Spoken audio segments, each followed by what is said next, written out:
We'll dabble on that chat before we hop into the debates of the day.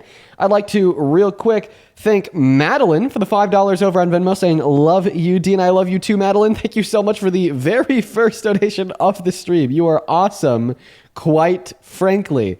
Now, also, what is going on, Sophia? What is up, Liz? What is going on, Shelby? What's up, Marina and Sophie? What's up, Mickey? Guys, the chat is literally going so fast, it's hard for me to find you guys to say hi to.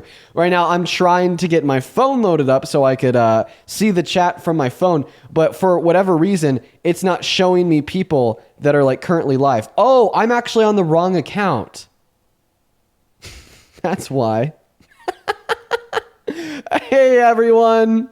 We actually got to switch our account. Woo! I'm on the wrong account. That's why. Okay, guys. Head over to Addits Dean, my main. I accidentally started on here. My bad, my fault. Head over to Addits Dean. Just look up Dean Withers. It'll be the first account with 4.4 mil. Go raid there right now. I'm just going to quickly sign in and sign out. I'll see you guys over there in a heartbeat, okay? I'm going to go in now. See you super duper soon.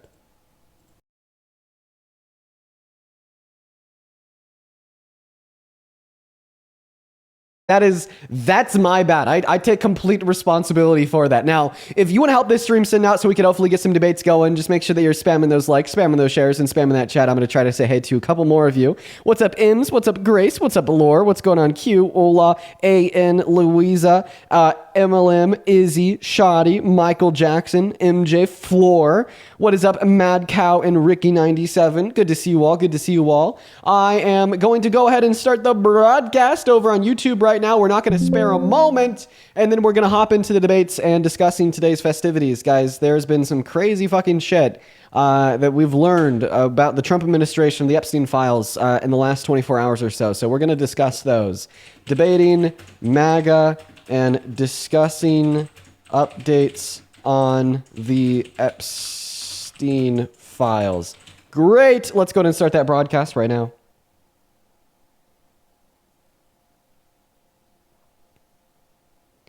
Hello and welcome into the stream for everyone that is tuning in on YouTube and on TikTok. It is so good to have every single one of you guys in here with me for the day. Now, if you've never been here before, let me tell you what we do.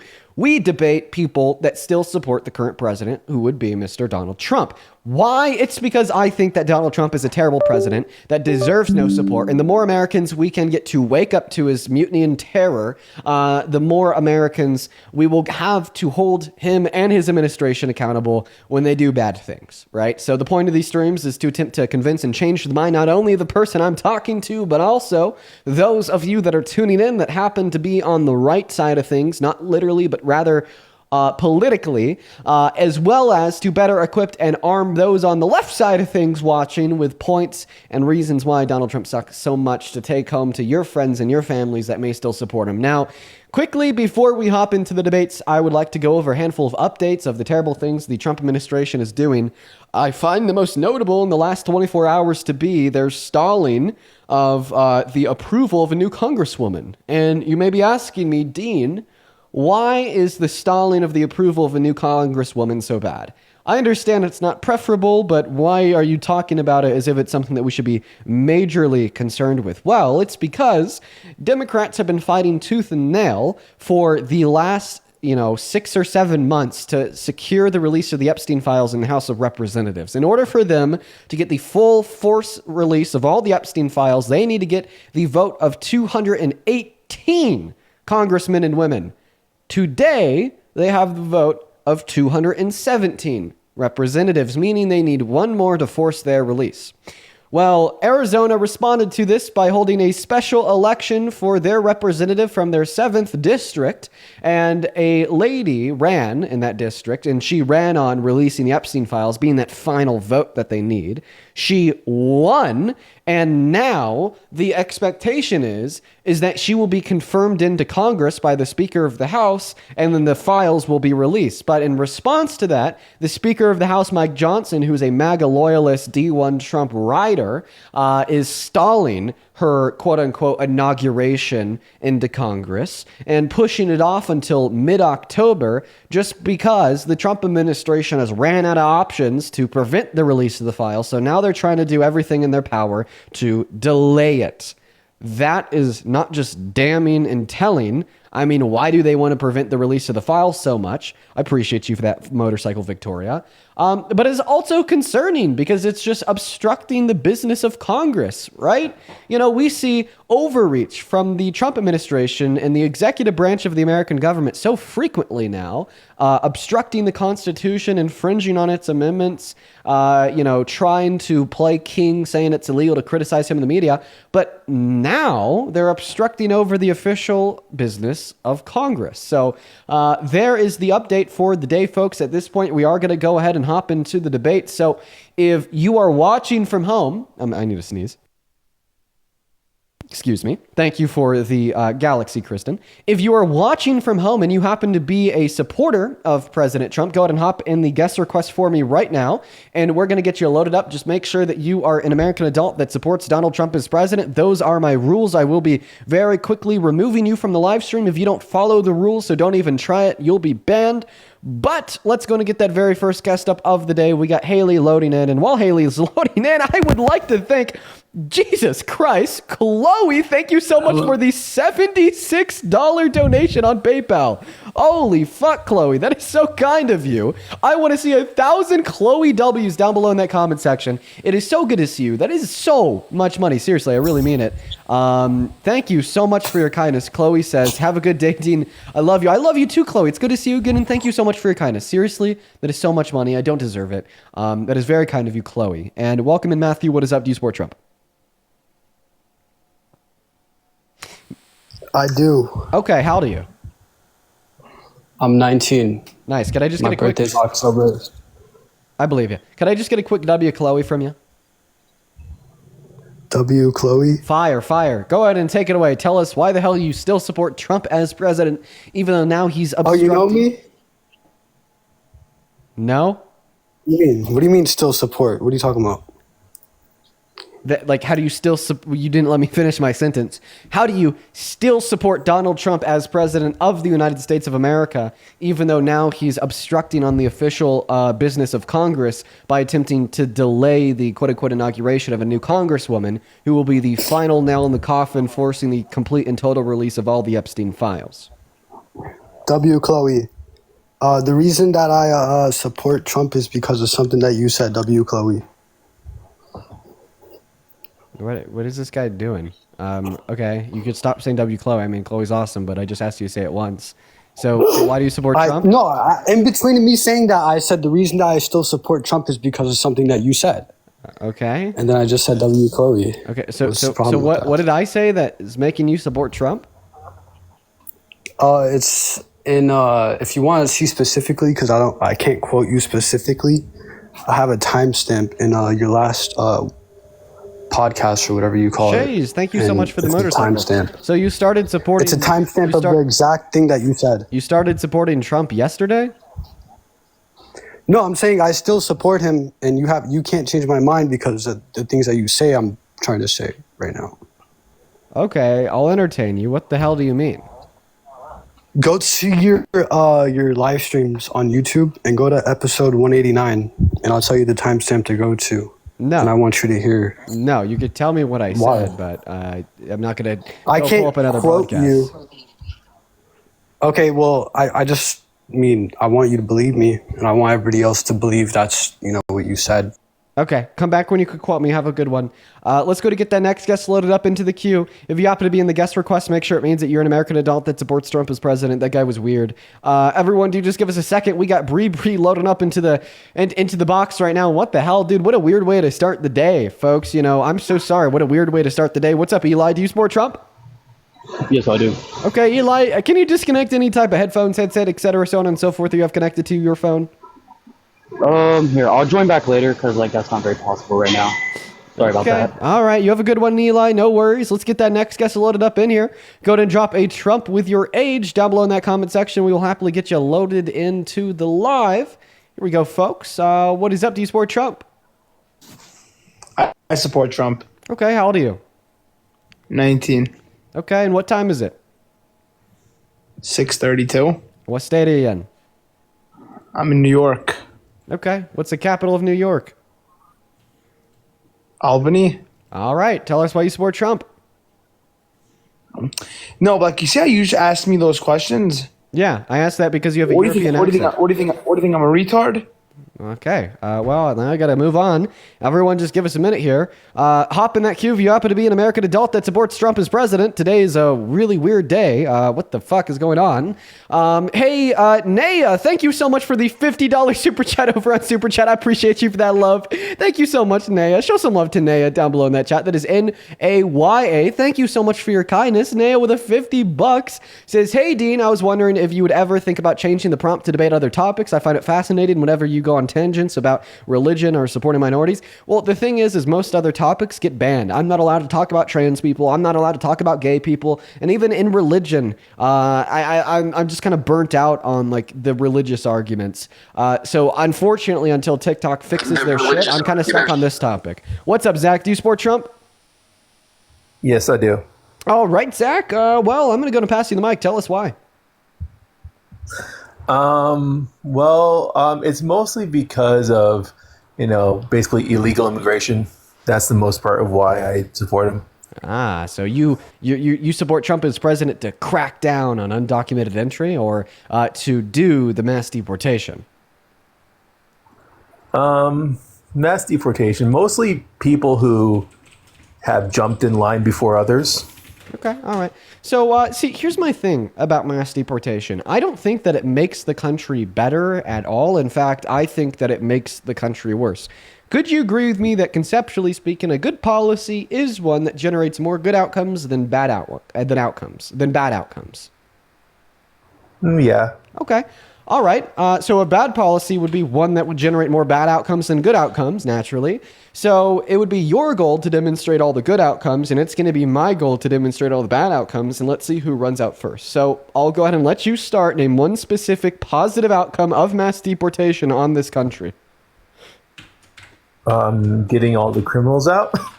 Getting all the criminals out. So you just said that mass deportation positively affects America because of mass deportation. Whoa. When you say getting the criminals out, you're just using that word interchangeably with undocumented immigrants. So not only was it circular, but it didn't really inform us about anything material. How does removing all undocumented immigrants from this country materially benefit this country? Because they committed the crime by entering the country. Okay, but you're not telling me what the material benefit will be? That we have the people who have been waiting, they get to get in, and yeah. Okay, so They've your been waiting argument is patiently. if we do a mass deportation, then there will be more legal immigration? There will be more people who have worked hard to get into this country. Yes. Okay, I don't really think that you have any reason to believe that there will be more legal immigration if we do a mass deportation. How do you- Our how can you policy say seems that, to be though? unaffected for legal immigration by the amount of undocumented immigrants that are already in the country. Not to mention, when we focus our immigration efforts on mass deportation, we're taking pressure and funding away from focusing our efforts on just fixing the means of legal entry into the country. I have another reason why I support Trump, though. Another reason. Okay, well, you have Besides to you have to identify like one positive material outcome of mass deportation here. I just did that people who waited a long time will come in here. Well, I Like my already wife's detailed family. how I don't think that mass deportation will increase the amount of legal entry into America. Okay. That's what I think, man. That's my Okay, why do you think that? what I think that it would be better if they were gone. No, why do you think that if we do a mass deportation, then we'll have more legal immigrants? I would say that like the American government's policy surrounding legal immigration into this country is very unconcerned by the amount of undocumented immigrants that are in the country. Are you suggesting that the legal immigration policy into America limits the amount of legal immigration based upon if there is any undocumented immigrants in the country? I think that's the assumption that your argument is founded on, and I just don't think that assumption is true. Can you prove that assumption? No, not really. Okay, well then you can't prove your argument. Get bushed. How? How? I just proved it by saying that there would be more people coming in who have earned it. That's a claim that rests on the assumption that It's not a- that it's the our truth. immigration policy rests on how many undocumented immigrants there are that are already in America, and if there's less, then we'll allow more legal immigrants in. And you said that you couldn't prove that assumption, meaning you can't prove your argument as your argument rests on that assumption. Just to make sure that I'm clear, for everyone watching, one moment, for everyone that's watching at home on TikTok and YouTube, am I clear in what I'm saying right now? I just want to make sure, because this is now the third or fourth time I've repeated that same sentiment, and I don't know if I'm being unclear or if he's being dense. Am I being clear? Does everyone understand me? Just great. I'm seeing a lot of yeses. Okay. So everyone understands me here but you. So what's the issue? What's the issue with illegal immigration? What the fuck? No, I said, what's the issue insofar as why you can't understand my response to your argument that there will be more illegal immigrants coming into America if we do a mass deportation? Okay, Dean, tell me how. Tell me how. I would love to know. Tell you how what? Now I'm confused. What do you mean? Tell you how? Tell me how there would be more legal immigrants coming in if we do a mass deportation. Tell me. So you're asking me to prove your argument that I think is false? What the hell? How is it false? How is it false? You don't have enough reason to find it to be true based upon the fact that it's based on an assumption that you have no evidence for. I thought I've already told really you that. Good. You are really good, Dean. You're good. You're good at arguing. I'll admit that. Right now, I'll I'm admit really, that. right now, I'm really like scared of you. You're not. Why are you scared of me? I don't know. You're just acting funny. Okay, I'm just saying, man, that illegal immigration is great for this country. That's all. That's why I'm voting for him. I'm just going to go to kick him and move on to the next guest. Hop in that queue if you happen to be an American adult that supports Trump as president. We'll get you loaded in. What the hell was that guy saying?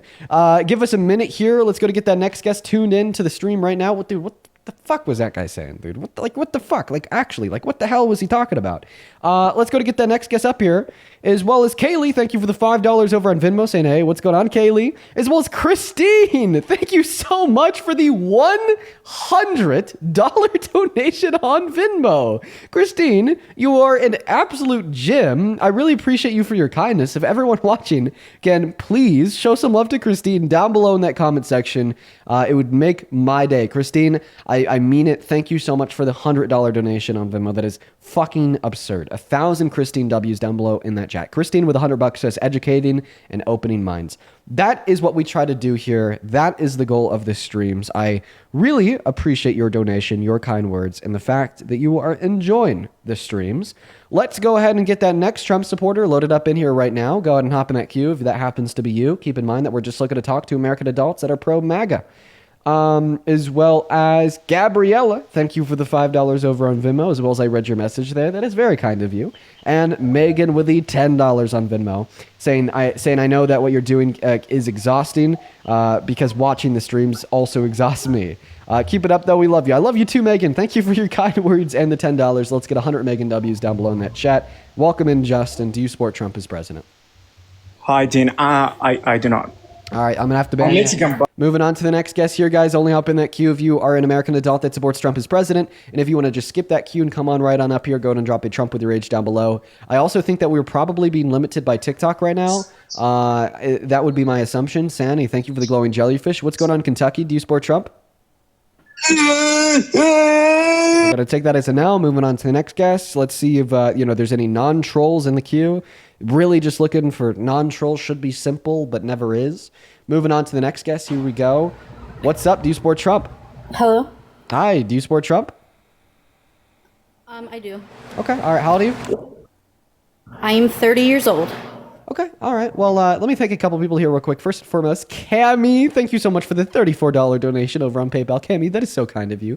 Cammy with the $34 says, here every day for years. Appreciate you, my friend. Keep schooling these fools. Cammy, I know ya. You are here every day. All the love to you, Cammy. Thank you for your kind words and the $33. Let's get 300 Cammy W's in that chat. As well as Rue, thank you for the $14. Thank you so much for the love.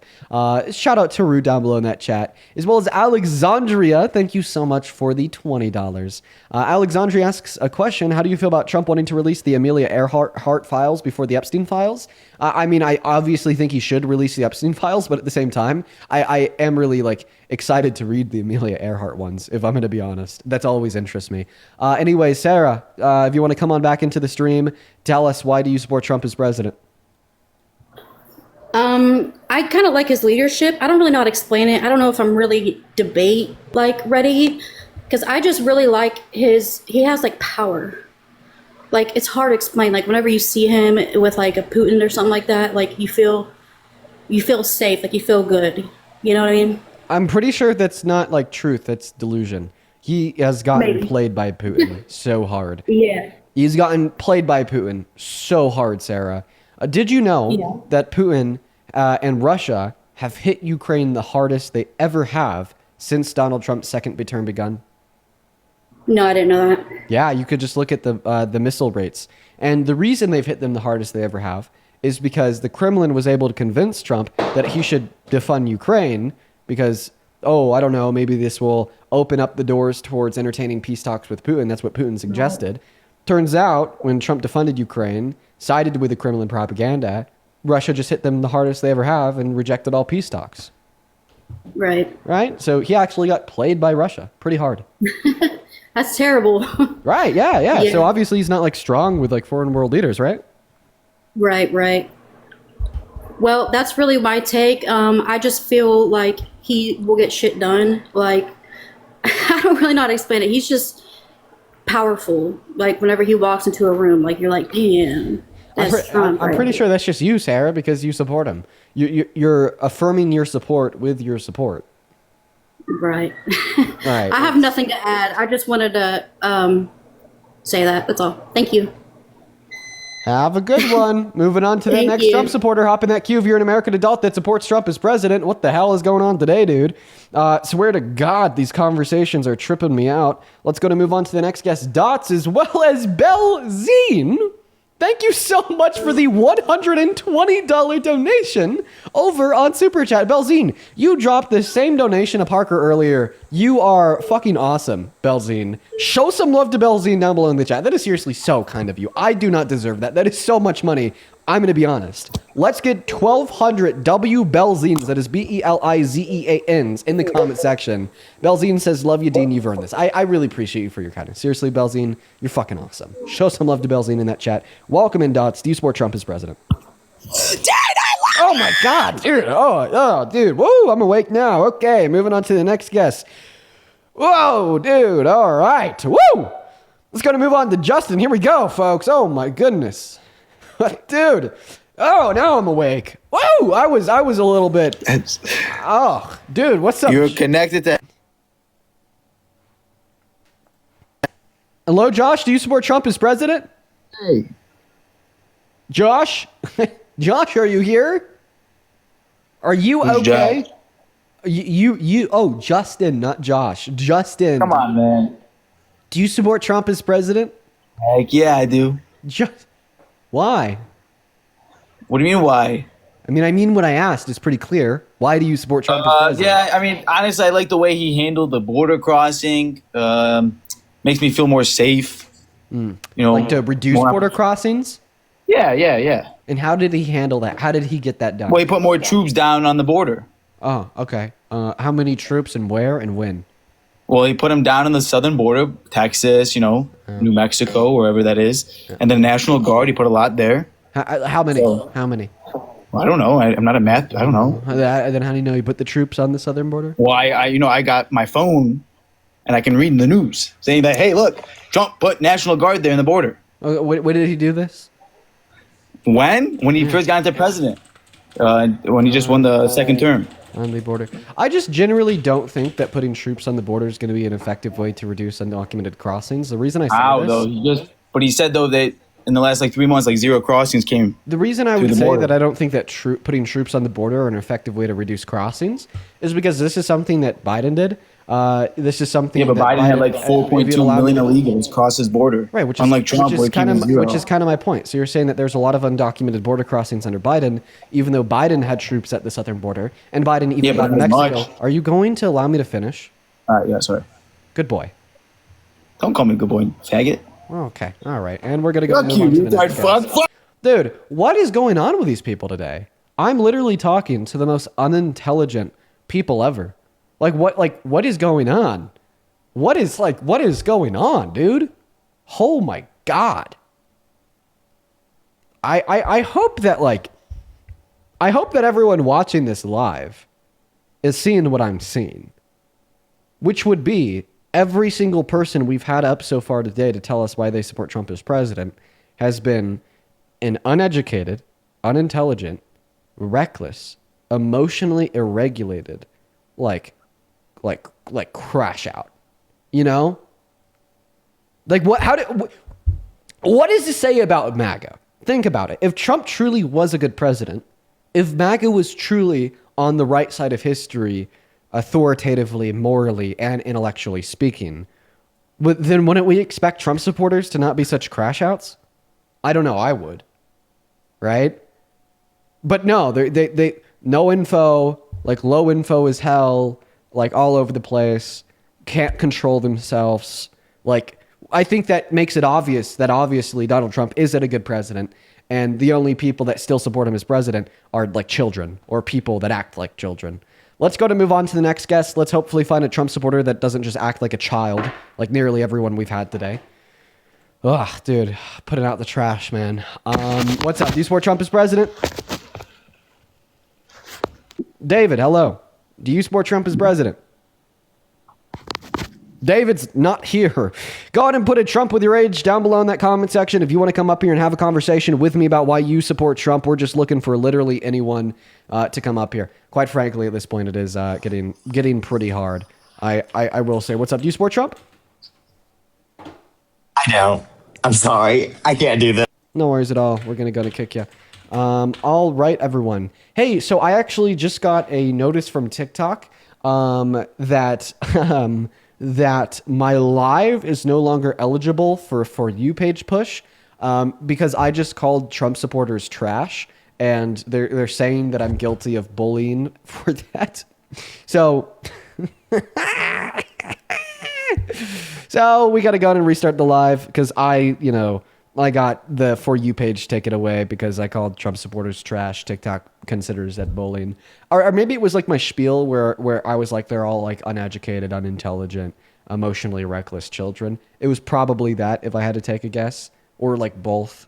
But let me go ahead and tell every single person watching the TikTok right now on how to come back after we do the restart. First and foremost, just hit that follow button in the top left-hand corner right there, folks. If you hit that follow button, you'll be able to come right on back. Now, I'm also going to go ahead and, describe to you the rules on how to come back even quicker, because the restarts, let me tell you, literally take 5 seconds, folks. They are so freaking quick. When we end the live, your phone screen is going to look a whole lot like this. And it'll say live ended with my profile picture. If you click my profile picture right there, what it will do is it'll direct you to my account page. Once you're on my account page, I want you to count to 10, like literally. Swipe down on my videos, it'll refresh my whole account. Then click back on that profile picture and you'll be in the new live. These restarts literally only take 5 seconds. And I'd like to retain the largest percentage of the audience as possible. So if you're thinking about not coming back, you really should. We literally have another 3.5 hours of debates in front of us. So I will see you super duper soon. I'm going to start counting down from 5 right now. By the time I hit 1, we're going to be back on the new stream. Here we go. And 5.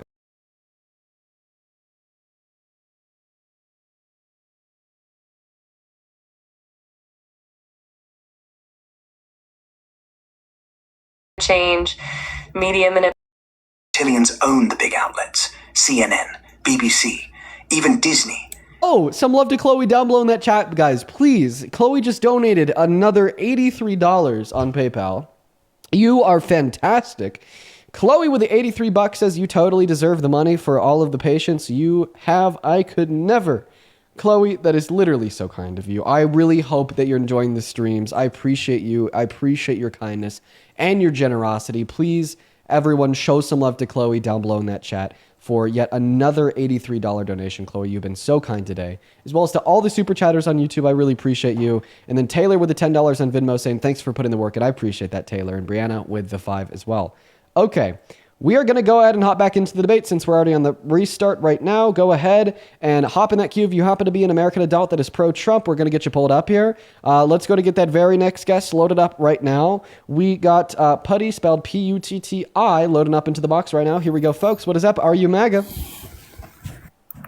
Hello? Hey, do you support Trump? Yes. Okay, all right. And yeah, why is that? I would say that Donald Trump is the worst president of your life. He is just a perpetual train wreck, and every day he does something worse than the day before. How the hell do you still support him? Well, I truly believe things just have to get worse before they get better. So you support Trump because you think he's destroying the country, but you think him destroying the country is inevitably going to lead to good things? I think it's helping expose a lot wrong with the Republican Party in general. Yeah, well, so I think that you're nuts. Yeah, okay. Because you treat like real material harm as inconsequential.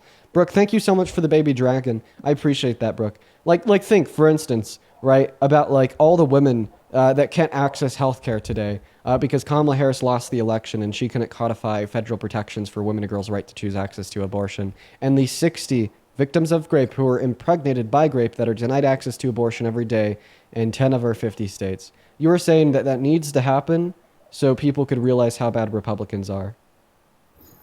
I think it was necessary, to be honest. Did you know that you're actually worse than the Republicans? Who? You. I can tell you why. Because a lot of Republicans don't even know that they're bad. They think that they're good, right? But you, on another hand, support their actions just like they do, but you acknowledge that they're bad, making you worse. Because not only do you support the material impact, but you also possess that twisted, dark intention of knowing that it's harmful.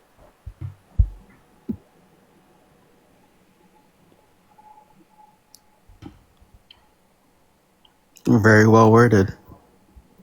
Anything else? Not really, no. Let's go to move on to the next guest. Hop in that queue if you happen to be an American adult that supports Trump as president. Hey, Leonardo, I appreciate you for that, Galaxy. That is very kind of you. If you're watching and you want to support me, you can actually find my Venmo and my PayPal in the link tree in my bio. I get 100% of the proceeds over on those platforms compared to maybe like 30 to 60% of the proceeds on Super Chat and TikTok gifts. I appreciate everyone so much for the love. What's up? Do you support Trump? No.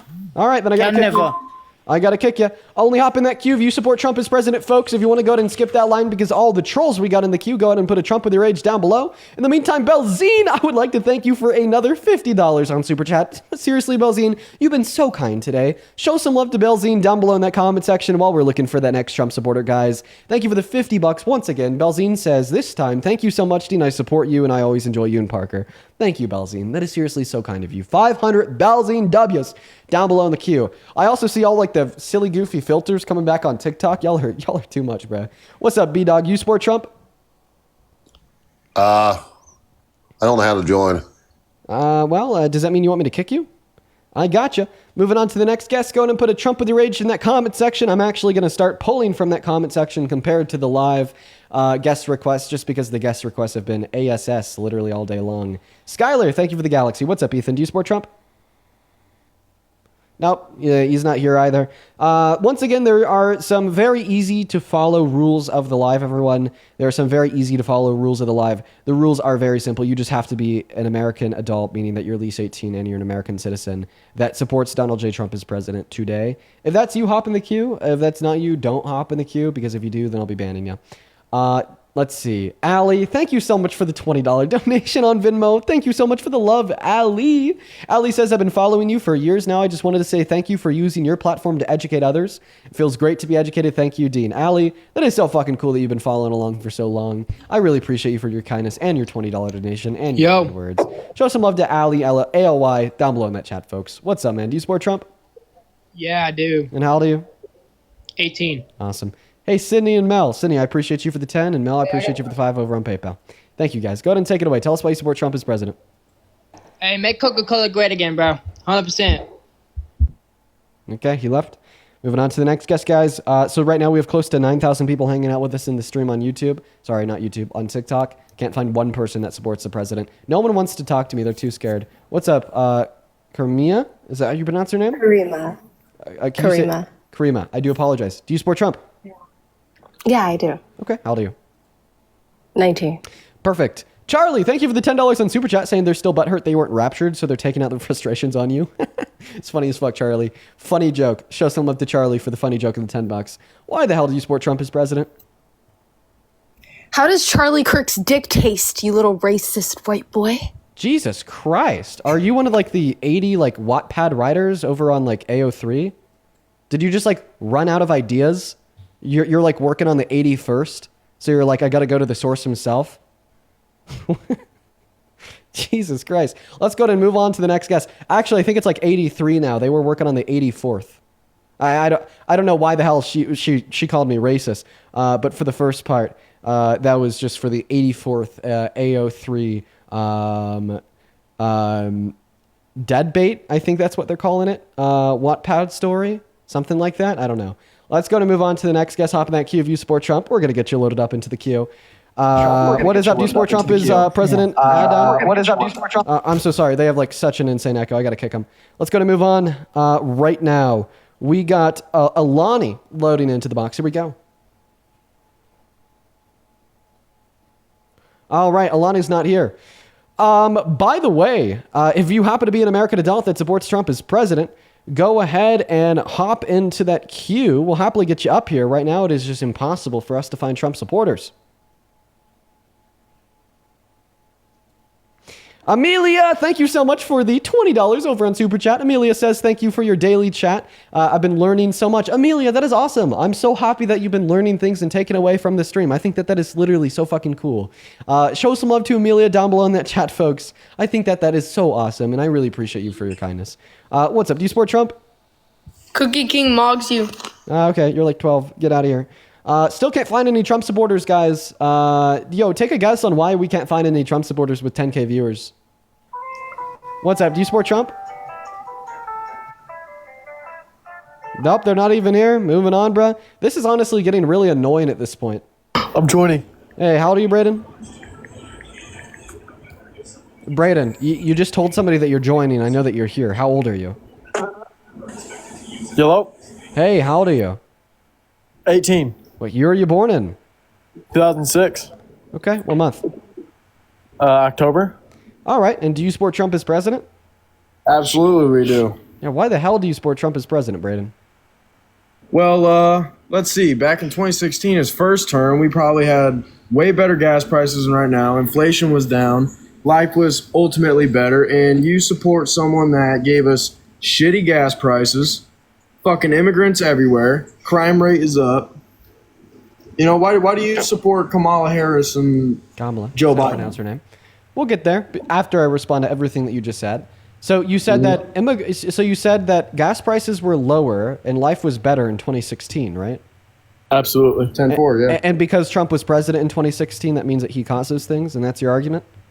No, but he kept them around, and then when Joe Biden got in... Okay, what'd you say? Because he was president in 2016 when those things happened, that you ultimately just say that it was his doing? No, I'm saying that in his first term... No, because guess what? Trump wasn't president in 2016. Obama was president in 2016. Shut the fuck up. Someone's getting really upset because I'm presenting you with... someone's getting really upset because I'm presenting you with the facts. I'm so sorry that you possess like this civics education of a literal fucking 3-year-old and you didn't know that Obama's term ended in January of 2017. So then you started droving on and on about how great America was under Obama. Okay, your problem isn't with me. Your problem is with your own lack of education and introspection and the foundational beliefs in which you hold to build your political conclusions. You literally think about politics very similar to like a half-ass game of Fortnite. Okay, listen, this is the real world. Put some more thought into what you believe, because at the bare minimum, if you come up onto a debate live and you spew that nonsense, yeah, I am going to correct you. And I do think that it is incredibly embarrassing for you to get pissed when I do.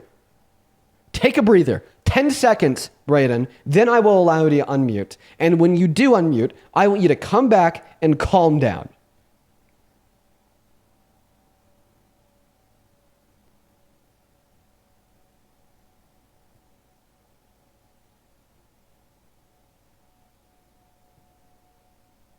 Deep breath, kid. I'm going to send you an invite to unmute. Decorum. Deep breath. Maturity. Represent your side of the aisle to the best of your ability, because right now you're in front of 14,000 people. Are you done? I'm good. Good. So go ahead and continue to tell us why you support Trump. Who do you think you are? Dean Withers. Oh, that's cute. Okay, let's talk about how Joe Biden came in as president and absolutely ruined everything. What is one bad policy that Biden passed? Hey, hold on. Is your life more expensive now because of Joe Biden, or what? I mean, come on. No, it's not. How much more are groceries? How much more are groceries? Well, I mean, they've gone up by around 0.5%. Or no, actually, in some circumstances. You ever been to Walmart, Brayden, you asked me a question. Can I answer? Yeah, go ahead, Dean. Okay. So let's start off with the first thing you said. You said, is your life more expensive now because of Joe Biden? My answer to that question would be no. I do not think that Biden had incessantly inflationary policy. Can you please tell me what Biden did to cause inflation in this country in the last 4 years? Oh, no, I know gas is expensive as hell. Right. So you're saying that because gas got more expensive in America under his presidency that he caused it? Keep in mind that the president isn't the only input to the... But he literally had a machine sign papers for him. He didn't know remotely close to what the hell he was doing. He ruined everything.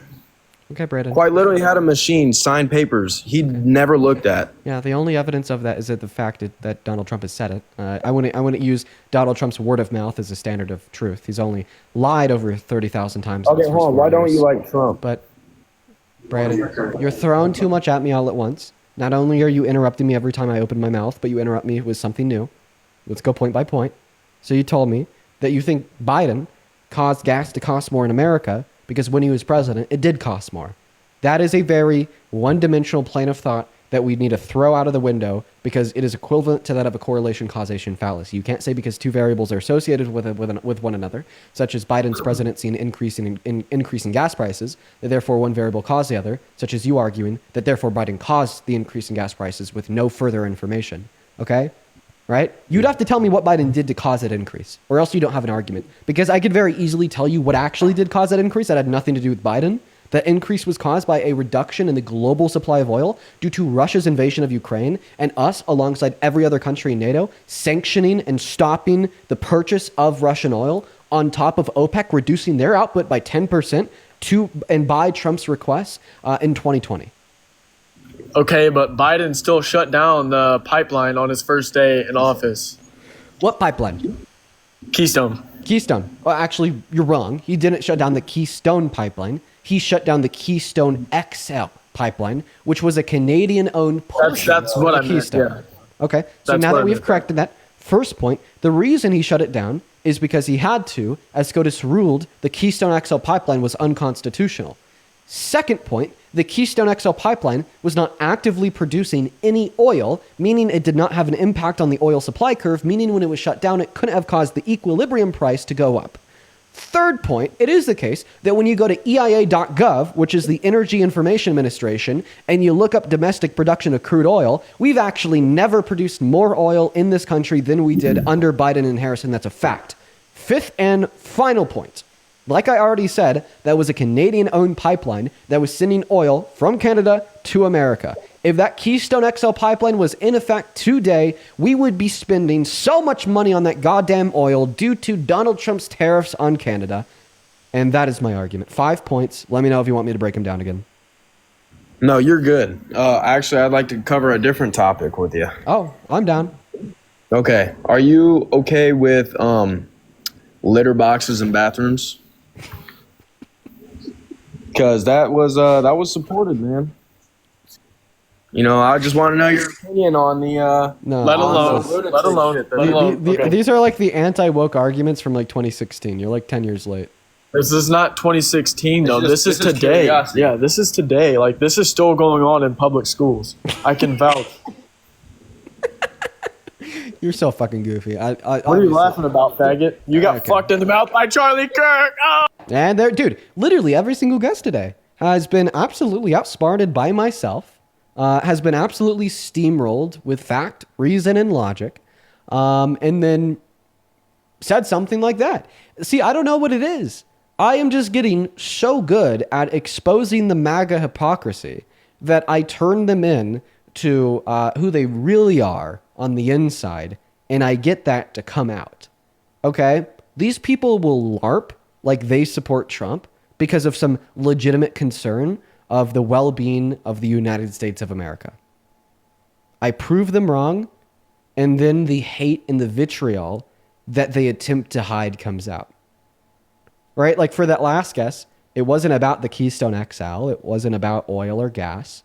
It was about homophobia.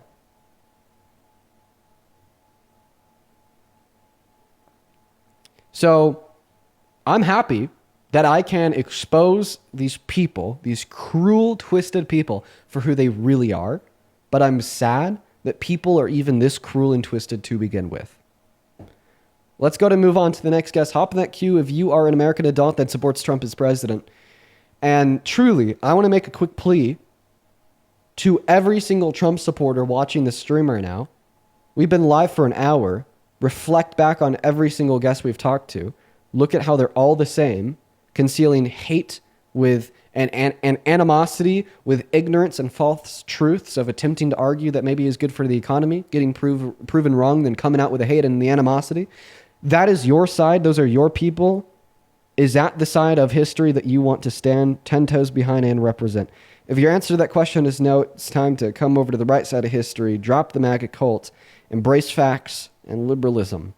But let's go to move on to the next guest right now, folks. If you want to support me, you can find my Venmo and my PayPal in the link tree in my bio. I appreciate everyone so much for the love. What is up? Do you support Trump? Nope, they're not here. Go ahead and put a Trump with your age down below in that comment section if you do want to join, folks. Go ahead and put a Trump with your age down below in that comment section if you do want to join. Ophelia, I appreciate you for the $10 over on Super Chat, saying I know it isn't much, but put it towards a date night fun with your girlfriend. Thank you for the love, Ophelia. That is so kind of you. As well as Naya, thank you so much for the $50 on Super Chat again. Thank you so much, Naya. That is so fucking kind. Let's get 500 Naya W's down below. Naya says, I'm back. I have nothing significant to say. So do you like to elevate as well? I actually don't. No, I don't elevate. I've never elevated. I've never been a fan. It's like a weird, like, personal thing. What's up? Do you support Trump? Of course. How old are you? I love America. I'm 41. Okay, great. Let's have that conversation before we do. All right, hold on. I'm only on here to troll you a little bit because my daughter is watching you right now, too. Is this really like the example that you want to set for your daughter? Yeah, of course, man. I just want to ask you one question. Do you love America? I do love America, and that's why I don't like Trump. You know, hold on, can I ask you what this is, too? Do you know what a woman is? I do know what a woman is.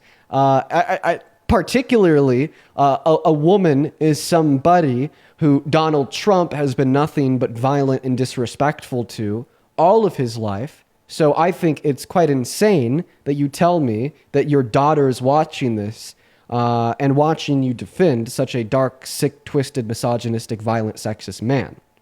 Let's go ahead and talk about that since you wanted to talk about women and what they are.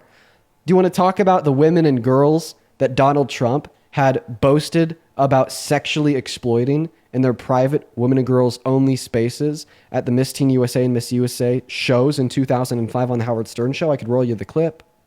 Or the depiction of the naked body of a woman or a girl that outlined the letter he sent to Epstein saying, may every new day be another wonderful secret. I could show it to you. I got it right here. Or the 10-year-old girl that he said he'd be dating in 10 years, sexualizing her on an escalator in 1995.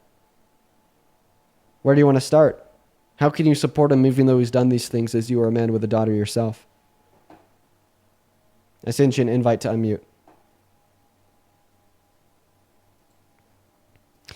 If you want to accept that invitation to unmute, there should be a pop-up in the middle of your phone screen. If you don't see it, go ahead and click on your profile picture in the bottom right-hand corner of your phone screen, then click the icon of the mic. I'll go ahead and just show you. There's going to be you. See you down there in that corner? Click on that. It's not going to show the gifting for you. It's going to show a menu. And then once you're on that menu, click the icon of the microphone. No?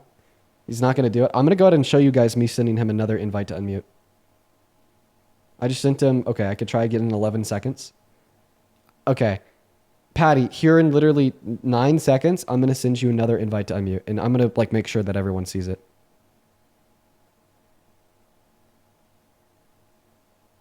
All right, there we go. There you go. Back. Yeah. Do you want to respond to what I said?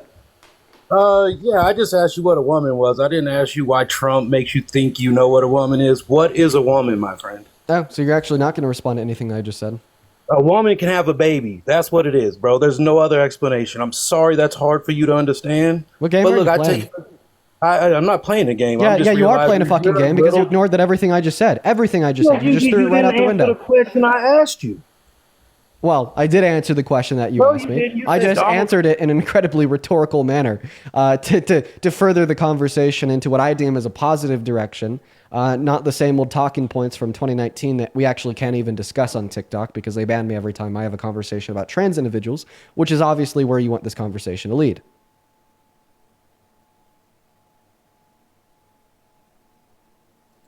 You gotta unmute yourself again, bro. I have a natural biological instinct to mute people when they interrupt me. I'm going to try to avoid that with you since you don't really know how to unmute.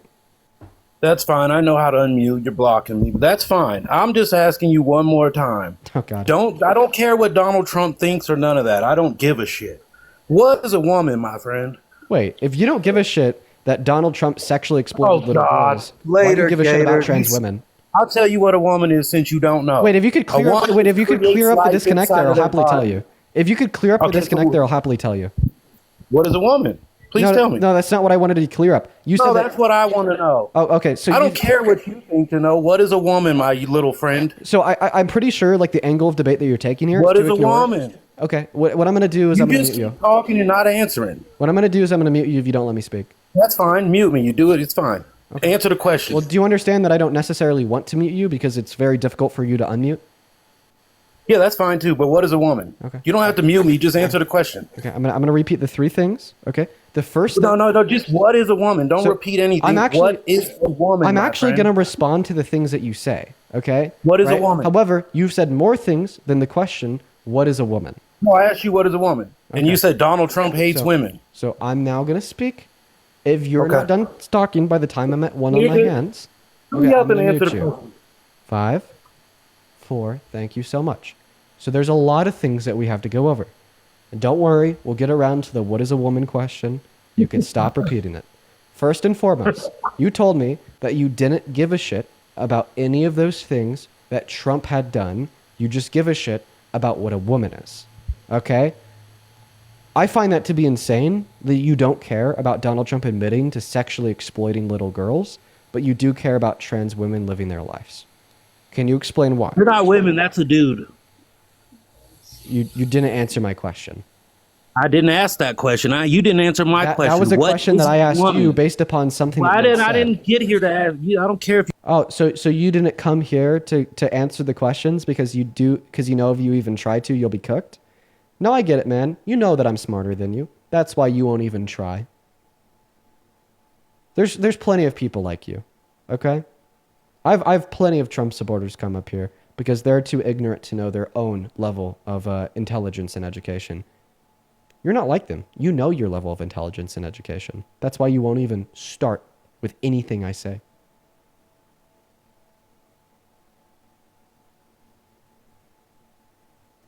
And I invited you to unmute. All right, I'm here. But once again, that's fine. You could say whatever you want to say. You still can't tell me what a woman is. I don't think you know. Do you know women were here way before Donald Trump, bro? Do you know that? I'm gonna tell you what I So think. what were they before Donald Trump? If, What was a woman? if I before tell you what I think a woman is, then will you respond to the question that I asked you? Yes, sir. Yes. Okay, great. I think that there's a couple different conceptions of womanhood and being a woman. One conception of being a woman would to be an adult human individual that would pertain and hold to social categories and characteristics typically associated with that of the female sex. In a separate definition of what a woman is based upon some emerging science pointing out the sexual dimorphism of neuroanatomy and brain structures that demonstrate that males typically have one brain, quote unquote, females typically have another brain, quote unquote. However, we see that trans women, for instance, possess neurological characteristics that are closer to that in proximity to that of the female brain. But I think that I prefer the social definition of pertaining to particular gender norms, rules, so on and so forth. That would be typical that of the female sex. Now that I've answered your question, and you told me if I did, you'd answer mine, I'm going to go ahead and Yes, sir. re-ask my question. You told me that you didn't care about Donald Trump, for instance, boasting to Howard Stern on Howard Stern's podcast about perving on the naked bodies of teenagers at Miss Teen USA and the naked bodies of adult women at Miss USA, but you did care about what the definition of a woman is. So once again, I'll ask you again, why do you not care about an old man sexually exploiting little girls, but you do care about trans women living their lives? Okay, so first off, if that's the thing and he's a pervert, yo, fuck him. It is what it is. Would you still support him as president? Hold on. So you know what a woman is when it comes to Donald Trump talking about their bodies? Yeah. And let me ask you, hold on. Do you really believe that, like, so if I wake up tomorrow, put on a dress, I'm a woman? Do you believe that? No. Okay. Because you're a man. You don't have a disalignment between your gender identity and phenotypical sex traits. So now just to clarify here, right? Because you told me you'd answer that question and you did. So now I'm going to respond to your answer to the question. You said if he did that, fuck him. So do you still support him as president? I support him over Kamala by far. Kamala? So why do you support Donald Trump as president over Kamala Harris, even though if he's a pervert? Hold on. How do I say her name again? Kamala. All right, do you know she was a fucking pervert when she was getting her job? You know that, right? How so? Who's Sweet Willie Brown? Go Google that, my friend, since you know everything. Yeah, I actually do know everything, and I know Willie Brown. You know a He was little stuff. He was an ex-mayor of San Francisco. What about him? And who was he strolling around with on his arm while he was married? Oh, no one, apart from his wife. You're not going to be honest. See, be honest. I am. He was not strolling around with anyone under his arm apart from his No, wife. he was rolling around with Kamala. Oh, well, actually, by the time that he and Kamala Harris were dating, him and his don't wife had been start legally to- divorced for 10 years. Hey, look, Get bro, pushed. look, I wish you the best, man. I like Well, I wish you education because you just said something that was blatantly false. You can Shut fact up. check me. I By the wish time you Kamala Harris was dating Willie Brown, it was 15 years after he was done as the You know mayor what a woman and is. 10 years after he had divorced his ex-wife. All right, so let me ask you this. I don't want you to ask anything. I want you to respond to what I just said. I've already told you what I think a still don't woman know is. what a woman You're is. using this as a way to deflect by reading No, off your note you're an cards. idiot. The only what is idiot a here woman? is you because you're What the is a one woman? that doesn't care What is about a what is woman? true or false because all that you care about is painting your narratives. And the moment you absolutely lose containment of the narrative, you freak your shit, dude. You just try to convince me and everyone else watching that Kamala Harris was a pervert for being in a consensual relationship with another man because you were suggesting that he was still married at that time. It literally takes you 30 seconds in a Google search to prove that by the time Willie Brown and Kamala Harris were in a relationship, he had been legally divorced from his wife for 10 years. But I also think it's crazy because you don't care about cheating in relationships, as Donald Trump has cheated on all three of his wives, one with a corn star, and that is like a bad thing Trump has done that I never talk about, as him boasting about sexually exploiting kids drastically outshadows it, about him being held civilly liable for the rape of E. Jean Carroll drastically outshadows it, about him saying that he wants state-controlled media or him hitting on 10-year-old girls or sending a letter to Epstein with a statement, "May every new day be another wonderful secret," outlined by the depiction of a body of a naked girl or woman drastically outshadows it. But let me get this straight. The moment the woman consensually dates a man, it is the biggest problem since Vietnam. Like, get a grip, bro. Get a grip. Go ahead and respond. And I swear to God, if you try to respond to that by being like, "Dean, I'm going to ignore every single syllable of every word that just came out of your mouth, and I'm going to re-ask you for the 25th time what a woman is, even though I've already given you two complex, nuanced definitions of what a woman is," I'm going to be pissed. Hold on. There's a nuance to being a woman. Yeah, there's a nuance to everything. The only person that See, doesn't you- understand look, that I'm here gonna is tell you, you this, because you are a one-dimensional thinker that doesn't understand nuance in nearly any context. I mean, you literally called a can I ask you consensual this? relationship between an adult woman and man perverted. Shut up. How many genders are there? So you are going to ignore everything I said. You're Yeah, 'cause you you're just knee talk deep in the water, my nonsense. friend. But how many genders are there, Can my you friend? tell me Can you answer specifically that? what I said was nonsense Two. in my last statement? There's two genders. Dude, put the note cards down. I'm telling you, put the note cards down. I don't need note cards to know that there's only two genders. Okay, so it's not a note card. You know, every one It's of a these singular men note that you card. are, hold on, listen. All these men that you are saying can be women now, that you call them trans women. Is that right? Bro, you are literally so crazy. So what this guy's debate tactic is, once he loses, just bring up trans people. Like, for instance, once again, I'm going to remind you of where we're at. I'm going to remind you because I'm a good faith, genuine fella. You told me that Kamala Harris was a pervert just like Trump because she was in a relationship with Willie Brown, and you described that you thought Willie Brown was married at that time. I told you you were wrong and gave you the availability and information to fact check yourself in less than 25 seconds with a singular Google search. And I described, even if you were right, that is obviously not perversion. It is actually cheating, which is something you don't care about because of that long list of facts I described of Donald Trump cheating on every wife he's ever had, and that being outshadowed by many other things, such as his grape case, such as, the sexualizing girls letter to Epstein, or Howard Stern show where he boasted about sexually exploiting little girls. Can you respond to any of that? Now, I want everyone to pay very close attention. I have a crystal ball in my hand that can see the future. This crystal ball is telling me that he's not going to be able to respond to any of that because he's unintelligent, unprepared, and indoctrinated into the cult. And the moment I send him the invite to unmute, he's going to talk about women or genders. And the moment he does, I want everyone watching to laugh.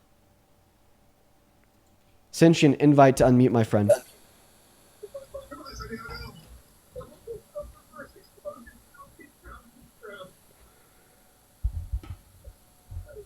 Go ahead. I'm just listening to your nonsense. Let me ask you this. Do you believe in God? I'm agnostic. All right, well, I'll pray for you. You need Jesus, and stay strong, my friend. Can I Be ask good you a out question there. about that? Is God the Father a man? God is the creator of man. Okay, but is God the Father a man? I mean, he's called He's he, the him in the Bible. creator. It's not the question I asked. I just answered you. He's the creator. It's not the question I asked you. So is he a man? Your or is he not father, a man? your creator? Hold on, is your father your creator? Yeah, father's one of my two biological creators. Can you answer my question? Well, you have two dads. That's what's wrong with you, bro. I wish you the best. Stay strong. I said my father's one of my two biological creators. Why couldn't he? Dude, he left. Can I tell you why he left? It's because if he told me that God the Father was a man, and then defined man as male with penis. God the Father doesn't have a penis. He's immaterial. He would have been cooked. We're going to move on to the next guest. Hop in that queue if you happen to be an American adult that supports Trump. Guys, I am going through it on the stream today. I'm getting rung around the ringer. What is in the air? Is there a full moon? I think there's a full moon, guys. There's something in the air because this is, quite frankly, ridiculous. This has got to be one of the most difficult nights of guests I've ever had. They've completely lost it. They've taken their masks off and they're making their insanity readily available on display. Coral, I appreciate you for the $20 on Super Chat saying Dean is spicy today. Spicy Dean is my favorite. I just give the energy I get, and everyone has been insane today, so I'm being a little spicy. Appreciate you for that love. As well as Kayla, thank you so much for the $20 on Super Chat saying he's desperately asking what a woman is because not one woman has ever talked to him or touched him. Yeah, Bray's just like genuinely curious. What's a woman? Everyone keeps talking about them. That's funny as fuck. What's up? Do you support Trump? I do. How old are you? I'm 34, and before I start, I just want to thank you for the video you made about Charlie Kirk, showing actual human emotion. Well, here's what I'll say. Here's what I'll say to you, and this is kind of what I've said to every other like Trump supporter that has come up here and said something similar. I think at the end of the day, the silver lining of of your appreciation there is like the idea that you might be like more willing to hear me out and respect me when I attempt to convince you that you shouldn't support Trump. So I think that I'm just going to talk about that silver lining, and hopefully I could use this like respect that you just described to try to convince you why you shouldn't support Trump, and I'll leave it there. So why do you support Trump? I got a couple things to say. Hold on. So back to Mr. Petty. I know the definition of a woman. I know what a woman is. I'm just going to give my definition. We can drop it after that. I would actually prefer not to. I'd actually just prefer to hear your reasons why you support Trump. I hope that doesn't come off rude. Okay. Well, how do you feel about the border? Like right now? I feel very... Right now. Yeah, I feel terribly about the border. I think it's a mess. Why do you think that? Yeah, because Donald Trump has not implemented any policy to successfully eliminate The main reason for undocumented entry into this country historically, which is unattainable legal means of entry, right now it could cost thousands of dollars and take 10 to 12 years to become a citizen. I think that is a huge problem with the immigration system that no one has ever wanted to fix, and when people have tried to fix it, it's been quickly shot down, such as Trump did with a bipartisan border bill. I think that's a mess. I also think that the mass deportations are a mess, unconstitutional, immoral, and economically destructive for the future of this country. Okay, I disagree with that, the deportation part of it, because I'm half Mexican. Okay. And I am all for doing things the right way. If you can do things the right way, I know it takes a long time. I understand your argument there. But at the same time, when we are allowing people in the cartel and child trafficking and all that, how can you sleep at night knowing that Joe Biden let tens of millions of people in and Trump is trying to shut it down? Tens of million. Yeah, I'm going to respond to that. Do you mind if I think a couple donors before I do? Go ahead. Awesome, man. I'm like backlogged like 30 minutes. I'll try to make it quick though. Carter, thank you for the $10 over on Venmo. Saying been listening for almost 6 months. Can't get enough. Keep going, brother. Dude, that is so awesome, man. I appreciate you for the $10. Show some love to Carter in that chat. As well as Ashlyn, thank you for the $10 as well. Carson with a 5 and Xander with a 5 as well. Thank you guys. And then Ananda, Ananda, thank you so much for the $25 on Venmo. Thank you, Ananda. Show some love to Ananda. Ananda says, listening to you from Grand Junction. I'm enthralled by your intelligence and your young wisdom. Keep up the good work. Ananda, I also live in Grand Junction. That's so crazy. I appreciate you for your kind words and the $25. Seriously. As well as Summer, thank you for the $10 on Venmo. And Tori, that is Torre, thank you for the $25 as well. Show some up to Tori down below. Tori says, watch you daily. Thank you for sharing your insights and knowledge with others. Keep up the good work. Thank you so much, Tori. You were awesome. Fucking so based. Oh my God. We have a big one. Holy shit. Kirby. Dude, thank you so much for the $200 donation on Venmo. Kirby, that is fucking preposterous. Holy shit. That is so much money. That is so generous of you. Let's get 2,000 Kirby W. Seriously, thank you so much for your generosity.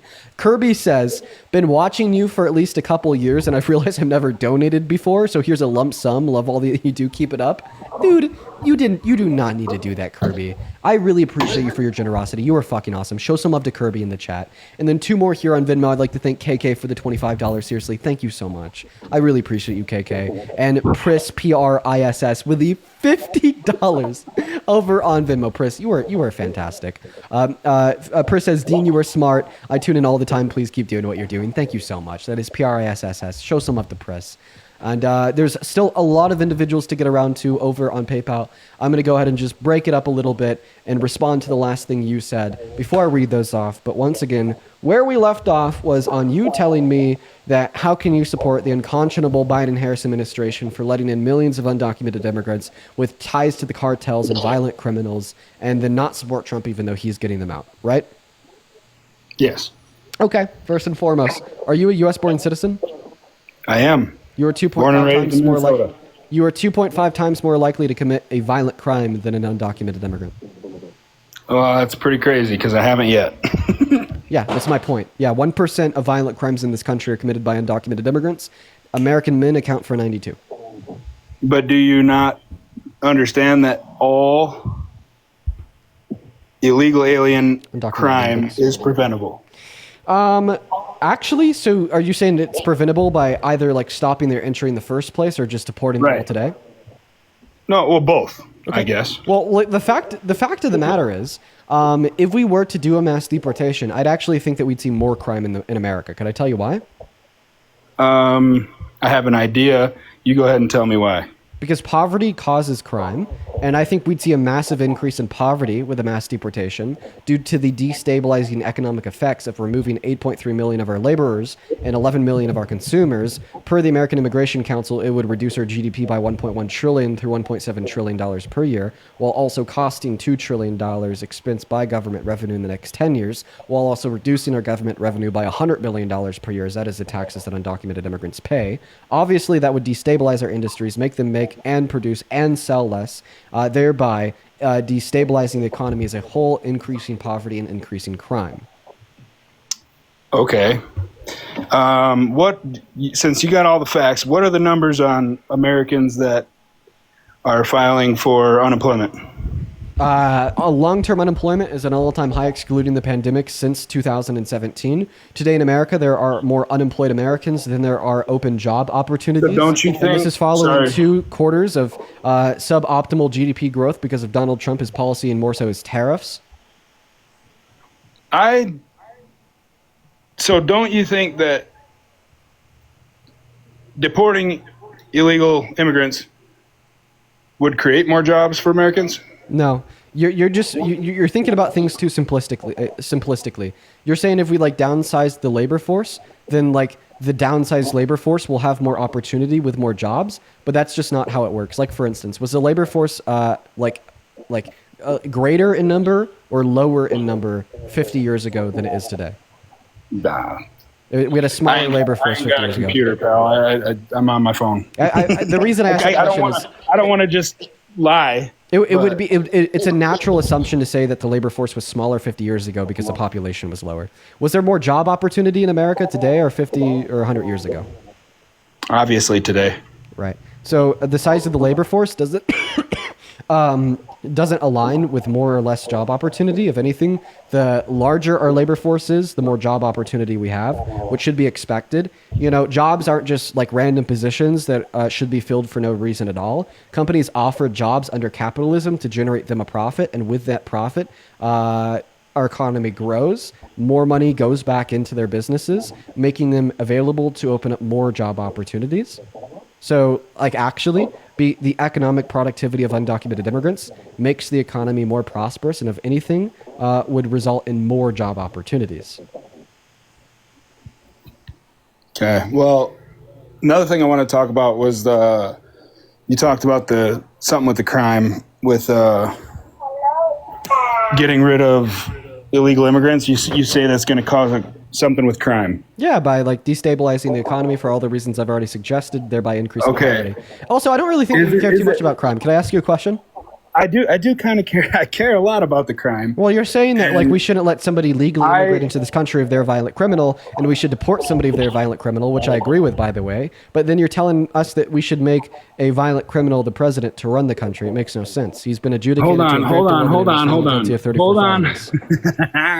on. Okay. I think the shooting of the ICE agents, the shooting of Charlie Kirk, the shooting of the Christian school in Minnesota, we have plenty of crime, and those aren't illegal immigrants. Those are a certain side, yours. Well, they are. I think that your problem here is clear. You're just simply trying to select instances of crime that you think are caused by people on the left to then like make the left look bad. But no, 1 second.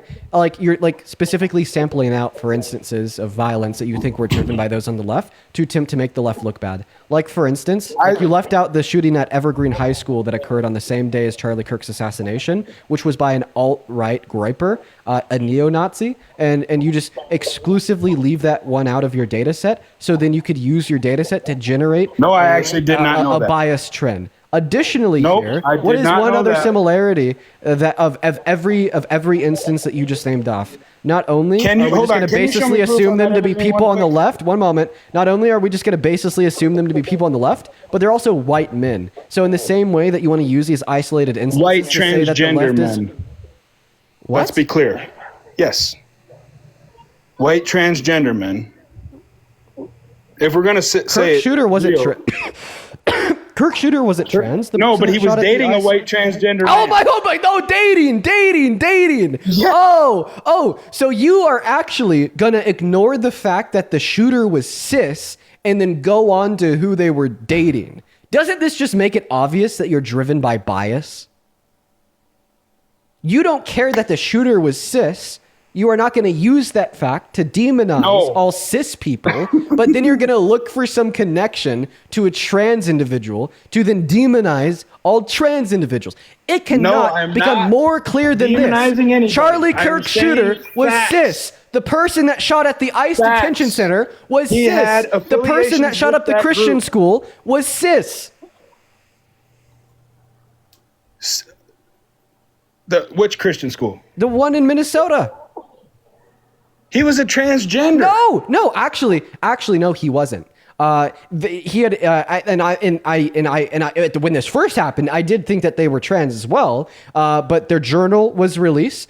They talked about how they were detransitioned and they actually weren't trans. Right? And even if we ignore their gender identity, every single one of those people is white. So do you want to use this to say that white people are very violent, the same way you're attempting to use this to say that leftists are very violent and trans people are very violent? Okay. Oh, am I unmuted? Yeah, in the same way you're attempting to use this to say trans people are violent because like one shooter had a partner that was trans, or to say that leftists are violent because you're trying to mutually reach for a data set of shooters that you think are leftists, even though I'd argue that many of these aren't. But they were all white. So in the same way that you're using this to say that leftists are therefore violent, trans people are therefore violent, can you also use this to say that that white people are therefore violent? Hold on. Can we also go back to, I think every single school shooter has one thing in common. No, respond to my point. They have. Respond to my point. No. Don't pivot. Respond to my point. Okay. Say it again. Sorry.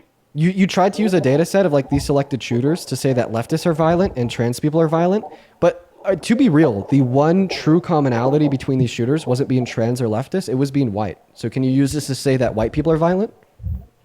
You can look at it however you want to look at it. I disagree. Let me make my point now. Wait. If you disagree, whoa. Then let me finish my point. Okay, I let you finish yours. Please, can I finish mine? Let me just be clear here. Then I'll allow you to finish your point. Right? You're trying to say because the shooter of Kirk had a friend or a roommate or a partner that was trans, that therefore we should demonize trans individuals, even though the shooter of Kirk himself was white, alongside the Minnesota shooter, the ICE shooter, so on and so forth. So if you can't use that data set to conclude that therefore white people are violent, then you very obviously can't use that data set to conclude that leftists or trans people are violent.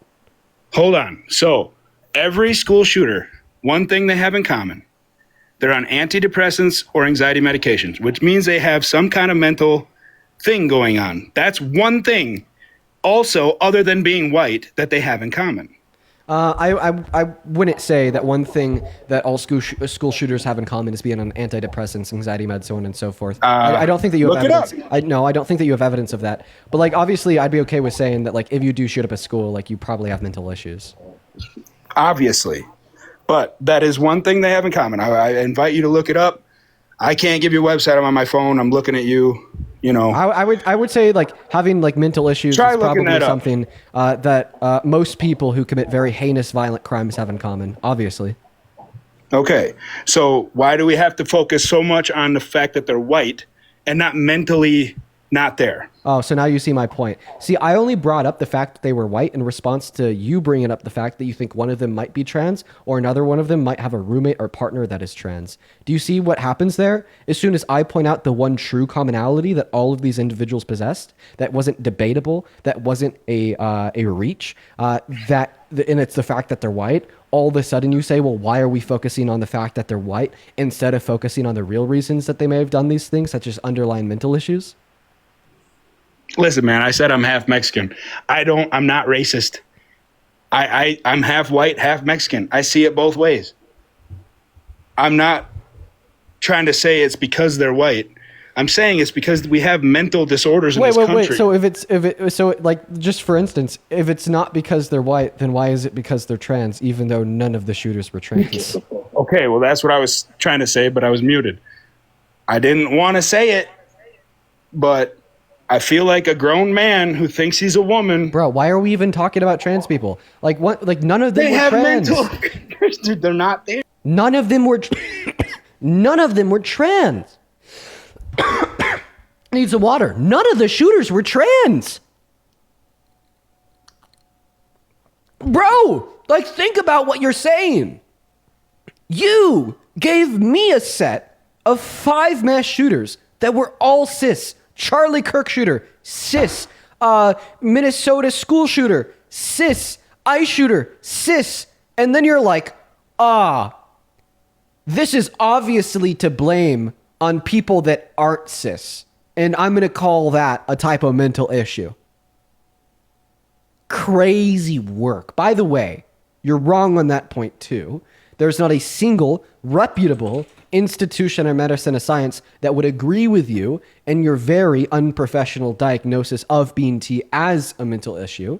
In fact, the World Health Organization, the American Psychiatric Association, the American Medical Society, the Endocrine Society, the British Psychological Society, the Royal College of Psychiatrics, the Canadian Psychological Association, the Australian Psychological Society, the European Society for Sexual Medicine, the American Academy of Pediatrics, the American Academy of Family Physicians, the American Counseling Association, and the American Public Health Association all unanimously agree that you, sir, are wrong and that it is explicitly not a mental issue. And if we even want to talk about mass shooters that are actually trans, unlike the 5 mass shooters you just gave me that were cis, in the last 4.5 years, there's been 4 mass shootings committed by trans individuals compared to the over 4,100 mass shootings that are committed by cis individuals. Trans individuals account for 1% of the American population. Meanwhile, they account for less than 1% of mass shootings in this country, which means they are actually disproportionately less likely to engage in a mass shooting than a cis individual. This is just you trying to draw for straws to attempt to make an anti-trans argument because of your hatred and bigotry, not because of any facts in alignment with the statistics that I gave you about mass shootings, about those 5 cis mass shooters, or about the 17 institutions of medicine and science that disagree with your unprofessional, bias-driven, baseless claim that BNT is a mental illness. You're putting words in my mouth, brother. I never said I hated them. Never once did I say I hated them. So go ahead and respond to everything I just said. That's a lot, but I never once said I hated them. Do I think they have something going on mentally? Yes. Bro, you're just repeating what your original claim was that I just spent 3 minutes debunking. You are a one-dimensional thinker that can't go beyond your claims. No. I just responded to that claim and refuted it. Can you please repeat my refutation of that claim that there's anything wrong going on mentally, and then my secondary refutation of your claim, attempting to use the fact that you think there's something wrong going on mentally to associate them with mass shootings. I give you 2 succinct counter-arguments to those positions. Respond to them. All right, man. I'm going to go off of common sense here. I got a pecker between my legs. I'm a man. I ain't no woman. God, okay. So you're actually not going to repeat anything I just said, and you're going to misrepresent the positions of trans individuals. You are superimposing... I just think they're confused. You are superimposing your definition of what you think a man or a woman is onto a trans individual. I know what a man and a woman is. I actually know that with a fact. You're saying that you know it as a fact? Guess what? Definitions of terms are not facts, as they are inherently reliant. It's science, brother. Okay. Well, no. Language is not science. Language is a social construct. And language in the definition of terms. Okay. Are you going to let me finish? Well, yeah, sure. Language is not scientific. Language is a social construct. In fact, language are propositions that can't be true or false. Like the definition of a term can't be true or false, as it is you herself implying that is just simply the way that you use it. Of course, we could determine what is the best fit way to use words and their definitions inside a society, but what you are doing is you're superimposing your definition of what you think a man or a woman is onto a trans individual when they say what they think a man or a woman is, or what they mean when they say that they're a woman, or what they mean when they say that they're a man, right? You're assuming that when a trans woman says that she's a woman, they are literally saying that they have a vagina, instead of correctly representing the position of gender being perceived as a social construct in society and not directly correlated to what's in between your legs. And then you are attempting to use that self-imposition of your view onto their view to paint them as confused or ill because you think that they're accepting things that in all reality they aren't, and that is just more anti-trans propaganda. Now, without just spewing more anti-trans propaganda, I would actually really appreciate it if you would address and respond to what I'm saying here, as you have not addressed nor responded to anything that I've said in this whole conversation, and it is pissing me off. For instance, hey, calm down, buddy. I gave you respect. For instance, I gave you respect. For instance, but you didn't give my friends respect, and I don't just care about myself. For instance, you didn't respond to the data that I gave you when I named off 16 institutions of medicine or science that explicitly disagree with your claim that it's an illness. For instance, you didn't respond to the data that I gave you when I described how many mass shootings have been committed by trans individuals and how many mass shootings have been committed by cis individuals in America in the last 4 years, detailing how trans individuals are disproportionately less likely to engage in mass shootings. For instance, again, you didn't respond to my claim when I detailed how you're trying to correlate mass shootings with trans individuals with mental illness, even though every single mass shooting you named of Charlie Kirk's assassination, the shooting in the Minnesota school, and the shooting in the ICE detention center were all committed by cis individuals. And for instance, now you haven't responded to the latest argument that I've given to detail how you are the one that is confused in your self-imposition of your definitions of the term man and woman onto trans individuals when they say they're men and women. Okay, hold on. So, if I'm supposed to play pretend and care about everybody else's feelings but my own beliefs, right? How is that argument unreversible? How is that argument the fact that they're intruding on my beliefs and feelings? Couldn't it go both ways? Why can't we all just get along and love each other? So your response is to actually not respond to anything that I said, but after you get defeated, you just say, why can't we just get along make and one love point, each other? make it quick, talk to me. You're giving me 17 things to respond to. I'm not doing that. I can't. For sure. Okay, I'll give you one very clear point. You used the examples of the 5 mass shootings you gave to blame trans people, even though every single one of those mass shootings was committed by a cis person. What's the question? Well, my question is, why did you do that? That's just what I've heard, man. Well, I don't watch Fox News. I don't watch any of that. I listen to people like you, but on the other side. So you know what I mean? So, like, what did you hear? Because, like, I'm just telling you, every single one of the mass shooters, your name was cis. Why did you blame something that trans people didn't do on trans people? I literally just told you why. Because I listen to people, and that's what they have said. So, like, other people have blamed things that trans people didn't do on trans people? And, like, you're just, like, have succumbed to the hive mind? Glenn Beck, Clay and Buck, Hannity.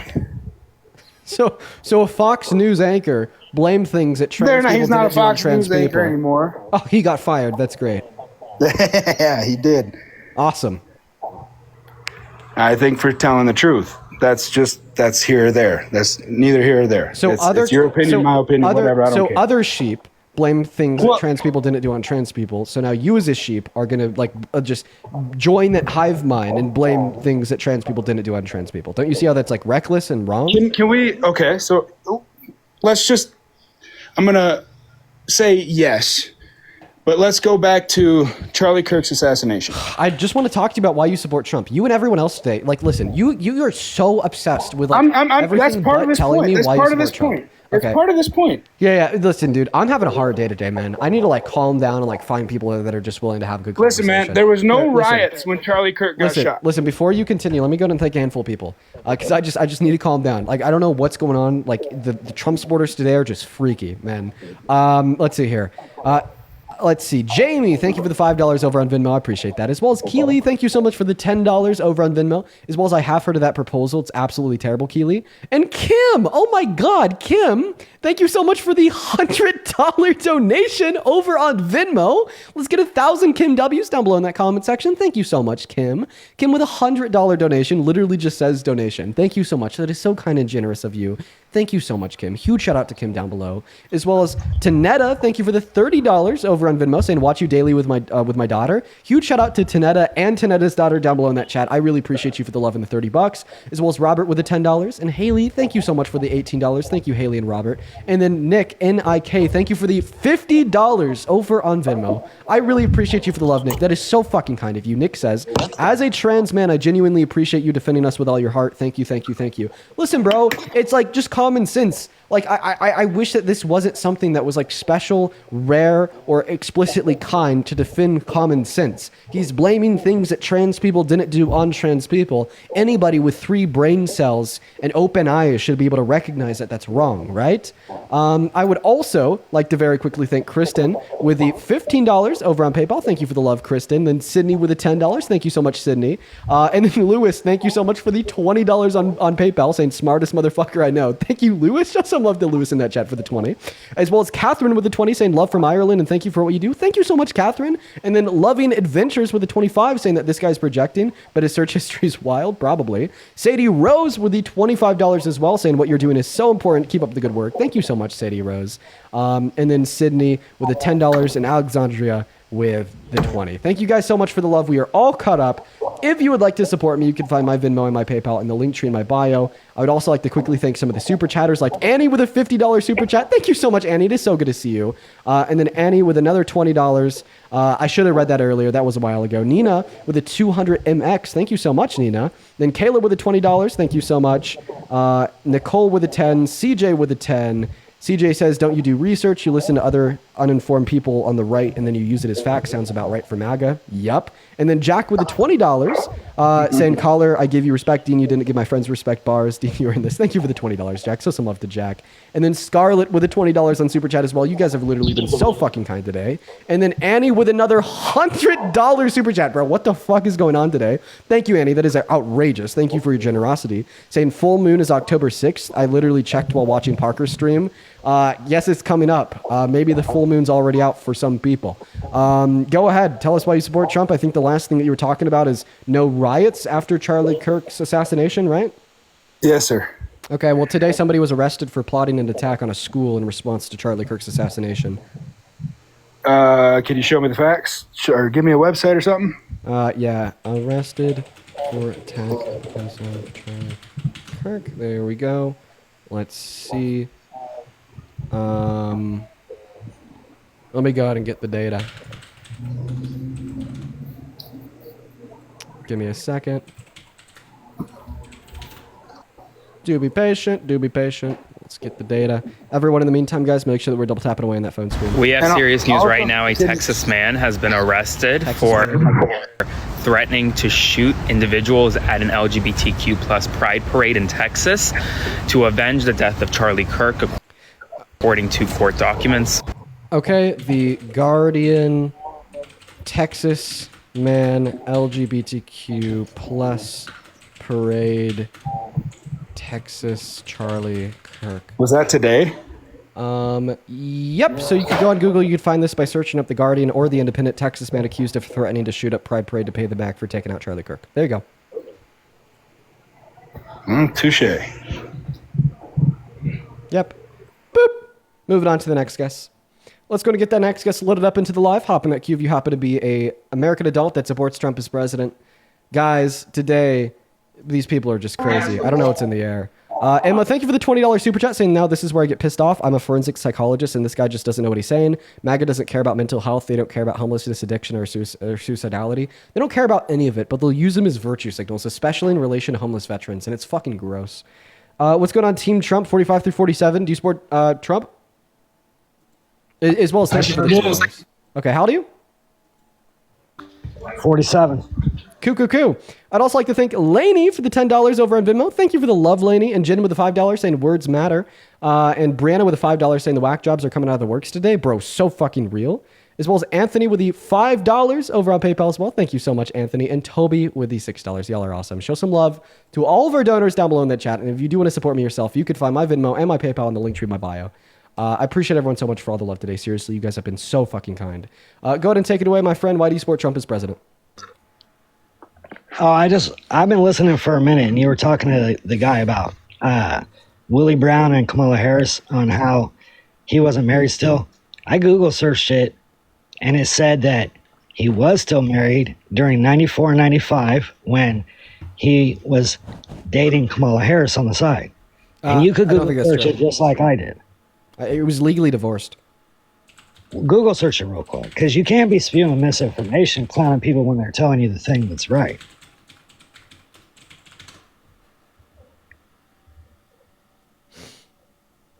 Let's see here. Pretty sure you would get the same information I would get when I Google searched it.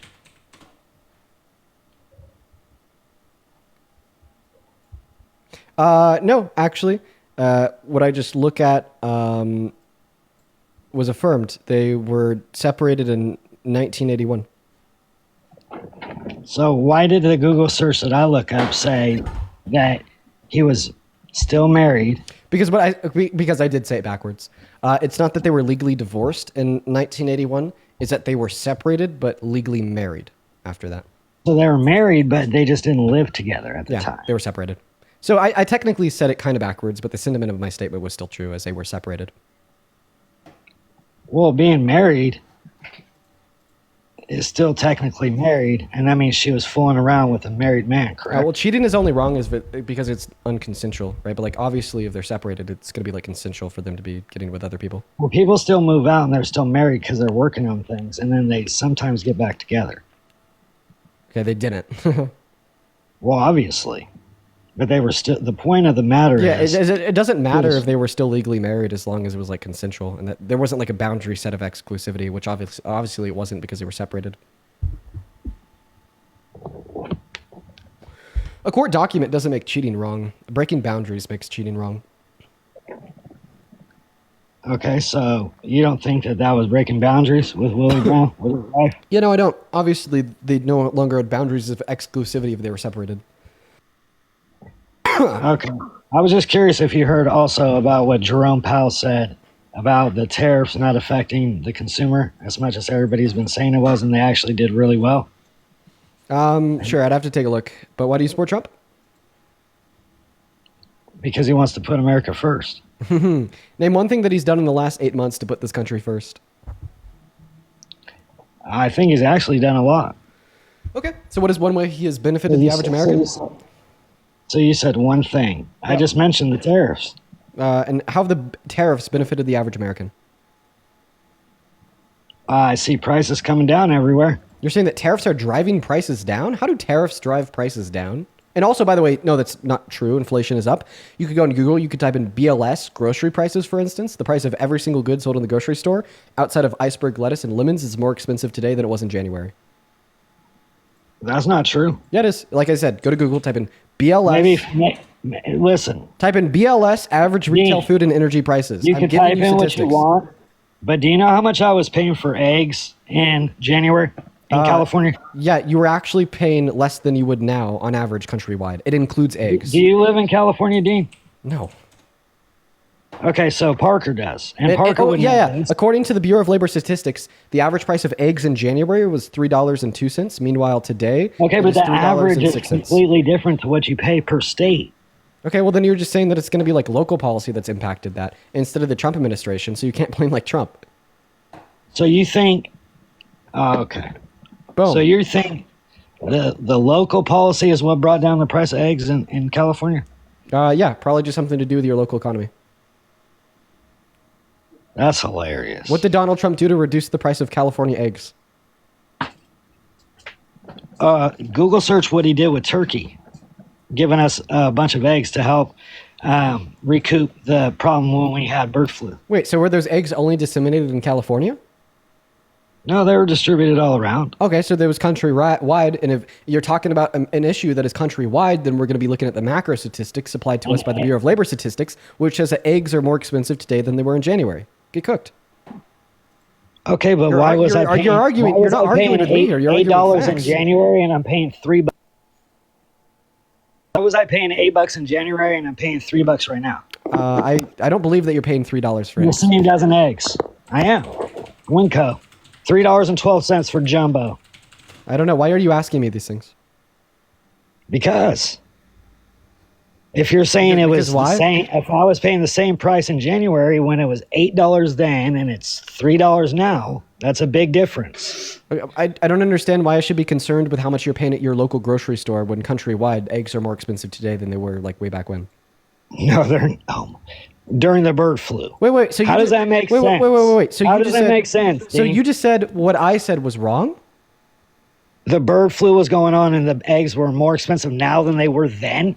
It's actually telling us that the bird flu was at its highest in July. July of this year. Yeah, and it looks like they've come down since. That's just the Bureau of Labor Statistics. That's not true either. Okay, whatever. You're just gonna ignore the statistics. I gave you. I literally. I told you you could go. It's funny where you're getting your statistics from. I'm getting I'm getting them from Donald Trump's Bureau of Labor Statistics organization. How about this? Okay, so you told us that the tariffs are bringing down prices. How do tariffs bring down prices, sir? Because they gotta fight to sell stuff. Who?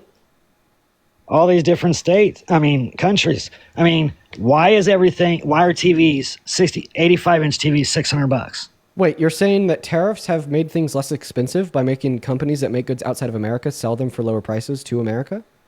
Most definitely. So you're saying that Donald Trump is like hurting American industries by ushering more lower cost foreign produced goods? How is that hurting our industries?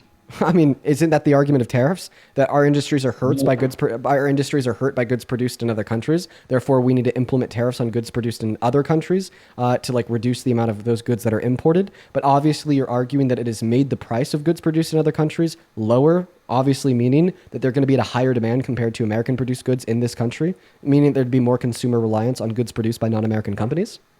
You sound like a robot when you repeat stuff. You do good at it. I mean, you're just you sound like a robot, so you're telling me I sound spot on and accurate and without hesitation. Yeah, that's kind of how I like to do my debates, sir.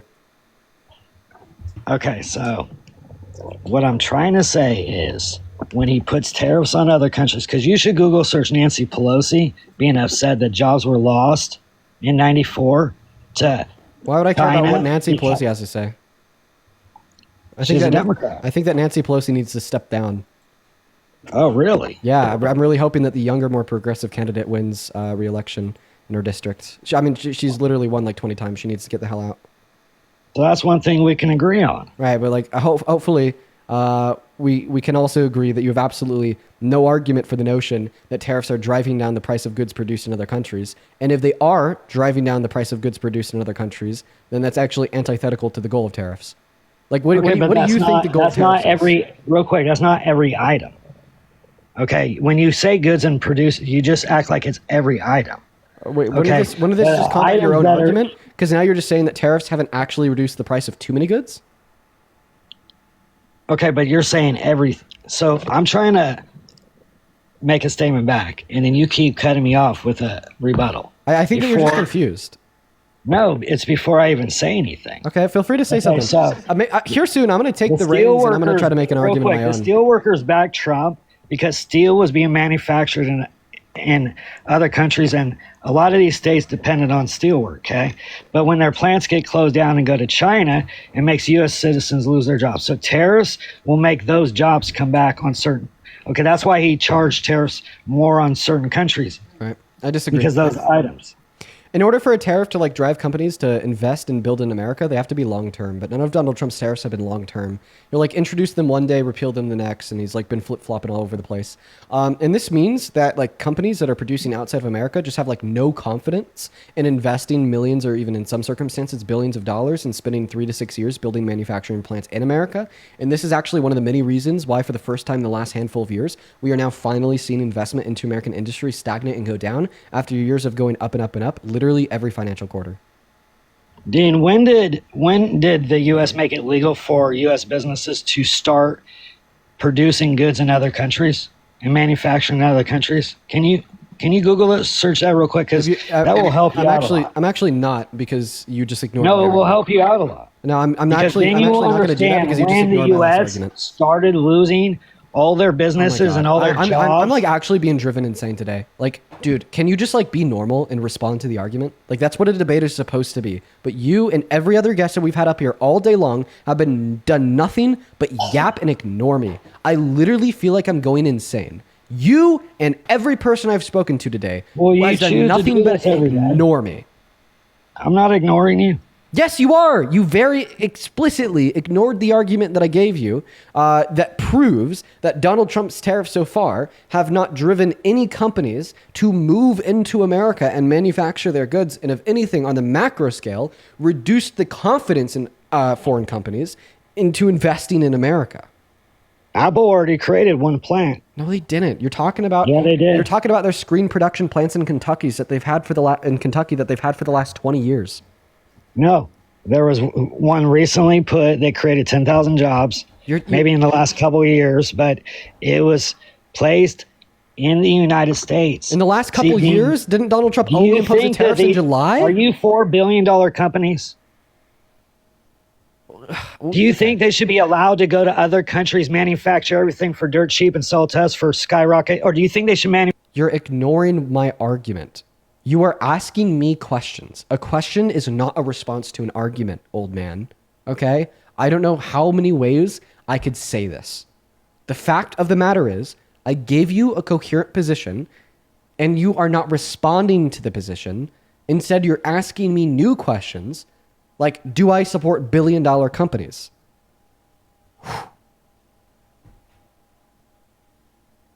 You obviously cannot respond to that position, so now I'm actually going to do the honors of asking you a new question instead. Now, if you think this is me deflecting, pivoting, or running away, tell me that, and I will happily repeat my argument so you could fail to respond for a fifth time. Okay? Sure, go to the next question. Do you care about the Constitution? Yeah. Do you think Trump cares about the Constitution? Yep. Okay. If Trump cares about the Constitution, then why is he belligerently violating it? Like on day one, when he signed Executive Order number 14160 into law that infringed on the 14th Amendment when he tried to illegally take birthright citizenship away from the children of undocumented immigrants born on American soil. We'll start off with one example. I think that more than one example would be too much for you. Tom Holm gave an explanation of when somebody comes over that's pregnant and they're traveling over here, and then they come over in here and then they have birth here, that they shouldn't have birth rights in the United States when they were not legal, when they consumed the child. Yeah, but guess what? Okay, so that's where the birth rights were going to be taken away because do you think any other country would have, real quick, let me answer. Do you think anybody else would be able to go pregnant to another country and they get legal birth rights when they have the baby there just because they had the baby there? No, it's where they got consume the child, buddy. You don't just get to come in America and think you get legal birth rights when you get here because you had your baby here and we paid for it. Have you ever read the 14th Amendment? You know that, right? No, you're wrong. Have you ever read the 14th Amendment? Read it to me, Dean. Because you're so correct on everything. Yeah, I have extensively studied the 14th Amendment. I understand that's what it is, but you shouldn't have that right. So the 14th Amendment says that all persons born or naturalized in the United States and subject to the jurisdiction thereof are citizens of the United States.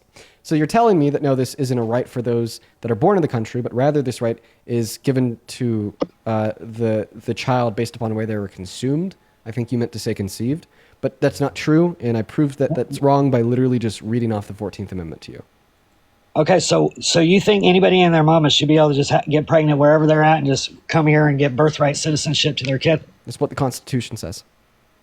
But do you think that should be okay? Why does what I think matter? Like, yeah, I do think that birthright citizenship... Because you should be able to have an opinion, period.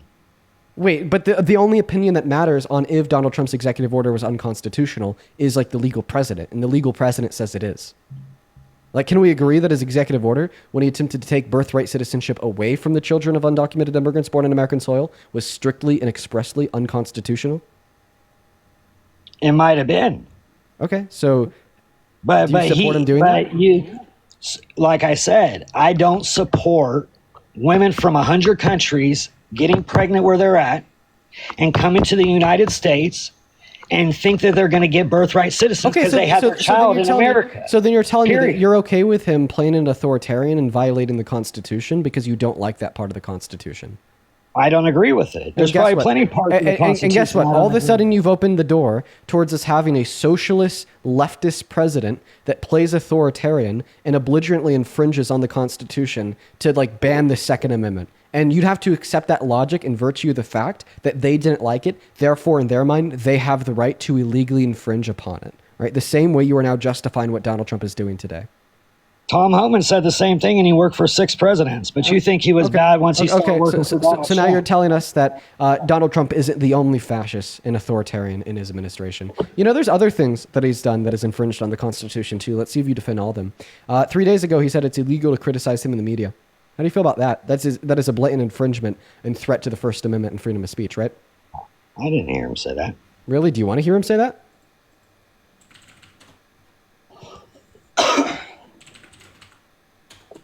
Well, what's he going to do on that one? You think he's going to be like Kim Jong-un from North Korea? Yep. That's what you're afraid of? Yes. State-controlled media is terrifying. I said the networks were 97% against me. I get 97% negative, and yet I won it easily. I won all 7 swing states, popular, I won everything. And if they're 97% against, they give me only bad publicity or press. I mean, they're getting a license. I would think maybe their license should be taken away. There's him saying that the licenses of media organizations that criticize him negatively in the media should be taken away, and here's another clip of him literally calling it illegal. Okay, real quick. What about Obama change? 1 second. What about Obama changing the law in 2000? Pull your what about Obama here in like 30 seconds. Make a great story, and they'll make it bad. See, I think that's really illegal, personally. You can't have a free airwaves. You're getting free airwaves. Yeah, so there's him saying that we should take the licenses away from media organizations that criticize him in the media, and him saying that it is illegal to criticize him in the media. Okay, well, that's taken a little out of context. What's the context? The context is if 97% of the media is saying negative things about the president, and there's positive things he's doing, come on. Doesn't that sound like, what does he say, fake media? So corrupt media? I would say around or over 97%. Because if only 3% is going for you and he still won, that just shows you that there's a lot of people that aren't buying you and Parker. So you actually agree with shit. So you actually agree with Trump there? No, what I agree with is removing Obama's law that he put in effect. Wait, don't pivot to Obama. Don't pivot to Obama. Don't pivot to Obama, you spineless coward. Don't pivot to Obama. So you just told us you agree. Don't pivot to Obama. So now you're telling us that you agree with what Trump said there, and it is unfair if a media source disproportionately negatively reports on him. So I would say around 97% of them, Dean. I would say around. They didn't do that for Kamala Harris. I would say around or over 97% of the reporting I do on Trump is negative. Does this mean that you agree with Trump in calling this live stream illegal? No, you don't have a news network license, do you? Wait, so if I was on TV doing the same thing I'm doing now, then it would be illegal? Spreading misinformation to elderly people and people that are going to buy your bullshit, I think it should be. Oh, and you're calling what I say misinformation because you disagree with it, even though I have good, compelling reason to believe every single thing I say, and I could tell you exactly why you should too, and you're wrong for disagreeing. That is outrageous. See, that you are, dude, you just took the face off. You're a goddamn fascist. Dude, look at this. You are such a cult member. I bet that you were one of the many motherfuckers. Shut the hell up. You were one of the many motherfuckers that's been screaming loud and proud about the GOP for years, saying that America is a free country where you get to say whatever you want, whenever you want to. And now you are whining and crying, saying that what I do is the dissemination of misinformation, and I shouldn't legally be allowed on airwaves, on the media, on a TV show. In fact, you just told me that if I was doing exactly what I do right now on TV, then it would be illegal. Sir, you are against freedom of speech, you are against freedom of expression, and you are against the freedom to express your political views and disagreements with the current administration that you suck up for so much. You're a spineless coward. You don't stand for American values. You don't stand for the Constitution. And you and everybody that thinks like you are a part of a group of the largest threat to the American democracy and modern American history. Holy shit, Dean, you're crashing out. I hope that any reasonable person would crash out at the suggestion that disagreeing with the government on TV should be illegal. It was his opinion, which he just asked for. I mean, Dean, come on now. You're saying that it's okay because that's what you think? What? I'm saying it's not okay because that's what you think. You asked my opinion. Okay, do I think Jimmy Kimmel should be put back on the live for what he said? No. My opinion. Just like your opinion, you thought it was cool when Trump got took off of Twitter, most likely. Or maybe you weren't in politics when that happened. Did the government take him off of Twitter? Who did? Twitter? For breaking their terms of service? Did the government take Jimmy Kimmel off, or did Walt Disney and ABC? He literally violated the Constitution, the insurrection clause of the third. One second. He literally violated the Constitution, in my opinion. He violated the 4th section of the 14th Amendment, the insurrection clause, which would in my mind make him ineligible. Which would in my mind make him ineligible for any government office. Do you just want to steamroll? That he shouldn't be eligible for a government office, but he should be eligible to stay on social media? Like, there's obviously really good reason why these private companies banned him. Private companies, just like the private company banned Donald Trump. No, it wasn't Trump that fired Jimmy Kimmel. It was the companies that fired Jimmy Kimmel. The difference is that Brendan Carr at the FCC. There's a big difference. Who owns the network? Can I tell you the difference? The difference is that Brendan Carr and the FCC threatened ABC and Disney into pulling him off air by throwing out the idea that maybe their licenses should be revoked. You have no evidence. Who threatened Twitter? Who threatened Mark Zuckerberg? Mark Zuckerberg said in court you have absolutely no evidence that Joe Biden threatened Twitter Mark Zuckerberg with said consequences and coerced him into banning Donald Trump. Oh, you're right on that one. But Mark Zuckerberg said in court Joe Biden coerced them to say a lot of stuff was misinformation and deplatform a lot of people and do a lot of things because their administration said so. No, that's not true. What punishment was the Biden-Harris administration going to give Facebook if they didn't take down misinfo about the pandemic? I'm not sure. There was no punishment, meaning it wasn't coercive. So then coercing somebody into engaging in an action would be a threat of undesirable state of affairs if they weren't to engage in the action. So I guess Mark Zuckerberg was lying? He was threatened? Mark Zuckerberg never said that he was coerced. He just said that he was asked. So he was asked to. Right. And he said he was pressured, actually. Okay, he didn't say he was politely asked. So then what was the consequence going to be if he didn't do it? You tell me. There was none. So he was just pressured to do it and nothing was going to happen. I mean, I disagree with the way that you're using the word Dean, pressure. if you owned a Facebook... it's just definitionally speaking not coercive because they didn't threaten an undesirable state of affairs if they didn't do it. Right, and by the way, did you support the Biden administration that did it? It would be a whole big deal. So I'm arguing, it would be a big deal. I'm arguing that it wasn't coercive, but you're arguing that it was coercive. So do you support the Biden-Harris administration apparently coercing Meta into taking down misinformation about the pandemic? Not one bit. Oh, but you made a parallel between the Biden-Harris administration coercing Meta into taking down misinfo about the pandemic with Donald Trump getting Jimmy Kimmel off air, right? That was a parallel that you made. So if you don't support it one bit when Biden does it, but you do support it 100% when Trump does it, doesn't that make you a raging fucking hypocrite? On one point, you got me. Okay, so I would have to say that freedom of speech would have to go both ways because you just got me on that. Great. So then you think that Donald Trump is a threat to the First Amendment and arguing that it should be illegal to criticize I don't think he's a threat to any amendment, bro. But you just said that freedom of speech has to go both ways. He's a threat to the corrupt government that's been established for the last 50 to 80 years. He is the government. He controls the executive branch. MAGA controls Congress. MAGA controls Supreme Court. Guess what? The shadow government doesn't get to say shit anymore. Shadow government? Bro, is that just a made-up word? No. What's the shadow government? You don't know? No, what's the shadow government? These presidents come with these great ideas. Don't you dare say money in politics because Donald Trump had the most expensive and highest net worth cabinet in American history. Yeah, that's good. You think that's a bad thing? Okay, so then to have a bunch of successful, wealthy people in office. If money in instead of a bunch of dumb fucks that don't know shit. Oh well, see, they were saying if you don't have money, then you're dumb. You're just setting up an oligarchy and saying that's what you would support. Let's put the most wealthy, most powerful people in charge, and let's make everyone else suffer rough individualism and serve at the beckoning call of those with money, wealth, and power. Yeah, man, I actually don't support that. No. Okay, let's let broke people be in charge that's been in there for 50 years that shouldn't even be in there anymore, which you were saying Nancy Pelosi needed to get out. And what's Nancy Pelosi's net worth?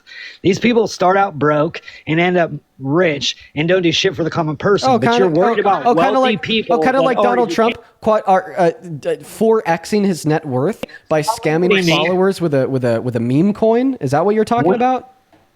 So he 4x his net worth with a meme coin, but how much did his net worth go down when he was president last time? How much did his net worth go down? I think it went down by like $1 billion. How much has it gone up this time? I think it went down $2 billion. It went from 4.5 to 2.2. And what's it now? And what's it now? That's why what's it now? What's it now? What's it now after 8 months? What is it now? Hey, just because he learned cryptocurrency and the digital Web3 and blockchain, that's not his fault. Oh, okay. So it's a good thing when his net worth goes down, but it's also a good thing when it goes up? It wasn't a good thing when it went down. Oh, okay. So then why are you boasting about it as if it is a good thing?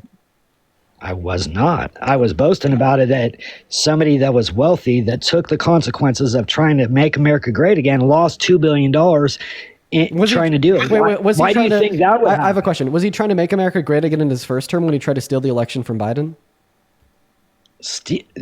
Dude, if you think an old senile fuck really beat Donald Trump, then you're delusional.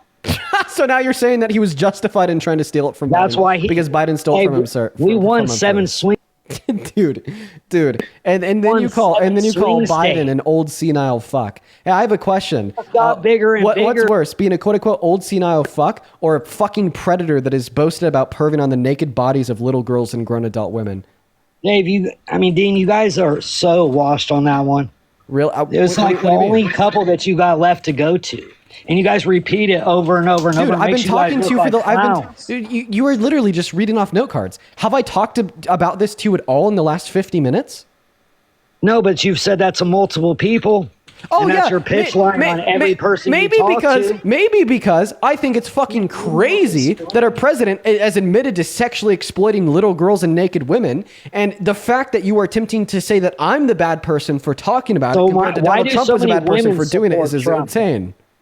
So why do so many women support Trump, Dean? Invalid why are so many women in his cabinet? Why did women get placed in positions they never even would place women in? Invalid argument. Can you tell me? Invalid argument. So now you're trying to say because he's so bad against women. And invalid argument. Invalid argument. I can tell you why. Are it's you ready? Not invalid. Is yes, what it is he has support, and they don't believe your guys' shit, bro. Wait, it's not believe me. It's believing Trump. Donald Trump is the one that admitted to these things. Listen to this. As conflict? Yes. I don't see it as it could be a conflict of interest, but it's the kind of thing you worry about later. I see. You tend to think about the conflict a little bit later on. The question is, how can it not be construed? No, I mean, some of these foreign girls, Mr. Trump, in my country, we say hello with vagina. And what you could also say is supported him. Can you shut the fuck up so I can play the clip? Can you just tell me why so many women supported him, Dean? So you're trying to say that the clip that I'm playing to you right now doesn't exist, even though I'm playing it to you right now because apparently so many women support him? Hey man, there were some anti-suffragette movements. It didn't exist. There were some anti-suffragette movements led by women in the 1920s to try to stop women from getting the right to vote. Does that mean that movements to try to stop women from getting the right to vote weren't sexist or misogynistic? Holy shit, 100 years ago. Yeah, 100 years ago. I'm so and you're comparing that to now, but I can't bring up a past president? I'm using your own logic against you. You're saying because women support Trump, then Donald Trump couldn't possibly be a harm or threat to women. So does this mean that anti-suffragette movements in the 1920s weren't a harm or threat to women since some women supported them too? Dean, like I said, when I bring up something past, you don't allow it. So why are you bringing up something 100 years ago? Because this this is a direct refutation of your logic. So now you're saying times are changed. So 100 years ago, women could support things that were harmful to themselves, but 100 years later, women are just literally like physically unable of supporting things that are harmful to themselves. Still support stuff that's harmful for themselves. Women hasn't changed. Okay, then just saying that because some women support Trump, therefore Donald Trump isn't harmful to women doesn't follow. But I'm going to go ahead and play this clip. Don't interrupt it, little boy. Yes. I don't see it as a conflict. It could be a conflict of interest, but I'm going with little boy. The kind of thing you worry about later. Oh, I see. You tend to think about the conflict a little bit later on. The question is, how can it not be construed? No, I mean, some of these foreign girls, Mr. Trump, in my country, we say hello with vagina. And what you could also say as the owner of the pageant, it's your obligation to do that. So you have done that. Now, I'll tell you the funniest is that I'll go backstage before a show. Yes. And everyone's getting dressed and ready and everything else. And, no men are anywhere. And I'm allowed to go in because I'm the owner of the pageant, and therefore I'm inspecting it. I'm inspecting. I want to make sure that like everything is good. You're there. Yeah, the dress. Is everyone okay? They're standing there with no clothes. Is everybody okay? And you see these incredible-looking women. And so I sort of get away with things like that.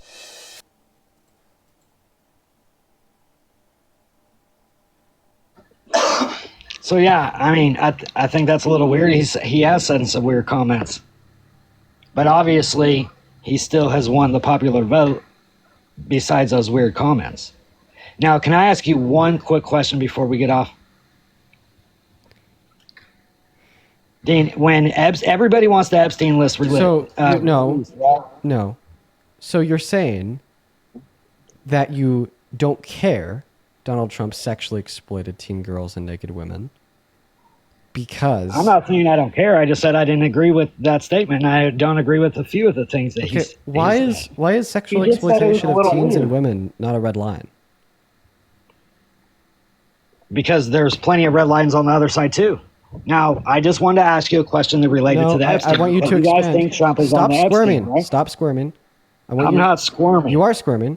So you're saying that there's like plenty squirm all the time. The only person squirming here is you. So you're saying that there's plenty of red lines on the other side too, and he's the lesser of two evils, even though he sexually exploited teen girls and women. So what did Kamala Harris do that was worse than the sexual exploitation of naked teen girls and women? Dude, you just asked me a couple questions. I wanted to ask you a question that was related to this, and then you're going to switch to another question and then throw me off. Because my arguments are more than one breath. I don't think that you get that. Like sometimes, you're literally treating each topic like a talking point. You understand that these topics deserve to be discussed for more than one statement back and forth, right? Like I'm obviously gonna want to have a little bit more of a nuanced conversation about the fact that you literally just affirmed Donald Trump as a pervert that has sexually exploited teens. Then I didn't affirm that. I just said I just didn't agree with it. That you don't even know what in saying that you disagreed with it, you're affirming that he did it, but you don't like that he did it. You don't even know what the word affirm means. So once again, I'm gonna ask you the question, my last try here. Like this stream, I'm probably going to end early today, Chad. I'm not even kidding. This stream has just been so much for me. Everyone today has been insane. I'm going to try to ask you this question one last time, okay? You said you don't treat this as a red line against Trump because there's been many people on the other side that have done very similar things that are also red lines. So what is something that Kamala Harris has done that is worse than the sexual exploitation of naked teens? Okay, so Kamala Harris, or Kamala, or whatever you want to call her, I did not include her. I said didn't I say there were some people? Joe Biden, okay? And I could say the things that I didn't care about Joe Biden, but you'll discredit them. Just like you discredit anything. Who did Donald Trump run against in the election? Well, he was running against Joe Biden until they found out that the dude couldn't make it. When we all knew he couldn't make it, you guys just were like thinking he was the most coherent person. Answer. Let me finish. The answer is Kamala Harris, right? Because I listened to you for a while. God, but it's just you're just you know why they replaced Joe Biden? You're using the question. Dude. So he was going against Kamala Harris. Okay, Kamala, whatever you want to call it. He went against Kamala. Okay, so if you are going to say that you still support Trump, even though he sexually exploited teen girls, because there's other red lines on the other side, well, the only comparison would be who he ran against, who would be Kamala Harris, right? Yeah, it was his party. Telling me Kamala Harris supported him. If you're telling me, if you're telling me here that Kamala Harris hasn't done anything worse than sexually exploiting teen girls, why did you take the worst candidate who did sexually exploit teen girls over her? Because, okay, I just said Kamala, that's her party. Okay, do you think that just because I don't understand. She was the vice president under Joe Biden, you think that she didn't support Joe Biden's every move? She knew he was incoherent. She knew he couldn't run. Okay. And she allowed it, and then she just got put in. She probably didn't even want to get put in, but she took the front runner and tried to win and lost a lot of money. Manipulated a lot of people, talked in 5 different accents in different states, and you guys let her just do whatever she did and defended her. So you think that serving as Biden's VP and I don't mind a black man for a president, but I don't want a woman that was her intelligence to be a president. She said she was the first Indian senator in 2016. You just let it slip. I didn't mind a black man as a president, but I couldn't have a black woman. No, it wasn't a black woman. It was a woman that lied about her race. She said she was Indian in 2016, first Indian senator. So is she black or is she Indian? What is she? How many parents do you have? Hey, Dean, can you tell me what she is if she claimed to be the first Indian senator in 2016? I'll do that right now. How many parents do you have? Wait, she made collard greens in the bathtub. That's how fucking ignorant you guys are. Hey, how many parents do you have? Did you just hear me? How many parents do you have? How many do you got? 2. How about you? No shit, 2. Are you sure you only got 3 or 4 since you don't know what a sex is and what a male and a woman is? And how many parents does Kamala Harris have? You tell me. 2. And so which one was black? Percentage of her genetics does she get from her mom? Which one was black? Dude, what percentage of her genetics does she get from her mom? Why would she say she was the first Indian senator, Dean? I don't give a fuck you trying to break down her. I don't care you trying to break down what race she is. Why did she say she was the first? I'm going to just go ahead and give you a breather for a second. Like, you can't even hold productive dialogue. Listen, you just don't want to answer the question. Why did she say she was the first Indian? Can I ask you to shut the hell up? Dean, just answer real quick. I am. You told me to tell you what race she is. I'm in the middle of doing that. I'm just breaking it down into... No, I asked you to tell me why she said she was the first Indian. No, you asked me to tell you what race she is. No, I did not. I said, why did she say... I'm trying to tell you right now. You said, Dean, which one is it? Is she black or is she Indian? And I said, why did she claim... That was the question that you asked me. That's in the question that I'm in the middle of answering. If you have other questions, you could ask them after I answer this one. That's how conversation works, idiot. So you asked me the question, is she black or is she Indian? Is way nicer. I'm in the middle of answering that. So let's go back to it. You told me that you have 2 parents. I told you that I have 2 parents. We agreed that she has 2 parents too. So what percentage of her genetics did she get from her mom? And what percentage of her genetics did she get from her dad? Come on, Dean, tell me. What, Indian from mama? You don't even know? So she'd get 50% of her genetics from her mom and 50% of her genetics from her dad. Do you know where her mom is from? Fill us all in. Fill your followers in. You want me to say something or do you want me to say it wrong? Southeast Asia. Do you know where her dad is from? Where? Jamaica. So what did Judge Joe Brown say about that? Did you hear that? Is Southeast Asian and her father is Afro-Jamaican, meaning that she is both Southeast Asian and Afro-Jamaican or black simultaneously. You said Southeast Asian? Yes. Where'd you get that from? Why did she claim to be the first Indian senator? You could Google search and the video will come up. Because she did not claim to be Southeast Asian. So Southeast Asian... Google search it, Dean. Southeast Asian is the race. India's not a race. That's a nationality. Why did she claim to be the first Indian senator? Because she was. What does this have to do with the fact that being Indian isn't a race, but rather a nationality? So she's claiming to be a nationality now. Because she is that nationality. She's Indian. She is Indian? Because her mother's Indian, yes. I thought she was Southeast Asian. That's... India's in Southeast Asia. Dean. You know when you claim to be a first Indian senator, that means you're not claiming to be the first black senator? Why would you just say Indian? Because there were black senators before her. Most notably Obama. That were women senators? She was probably the first black woman senator, I'd assume. I'm assuming. If she would have claimed that, but she was on the news and interviewed and claimed to be the first Indian senator, and then she runs this president to be black. Because why wouldn't she run as a... She was both black and Southeast Asian. I don't understand the complication here. She's both. The question is, she ran as a black president, but she did not claim any Indian heritage. That's why she had a lot of Indian people making fun of her. She didn't run as a black candidate. She was a black candidate. She didn't run as a Southeast Asian or Indian candidate for the Senate. She was a Southeast Asian or Indian senator. Do you understand that? Do you get that? You know how disrespectful it was for her to cook collard greens in the bathtub? Do you know how disrespectful it is for you to literally open your mouth ever? Like literally ever. Like anytime you open your mouth, it is disrespectful. And I'll tell you, and I'll tell you who it is disrespectful to. It's disrespectful to Mother Nature. Why?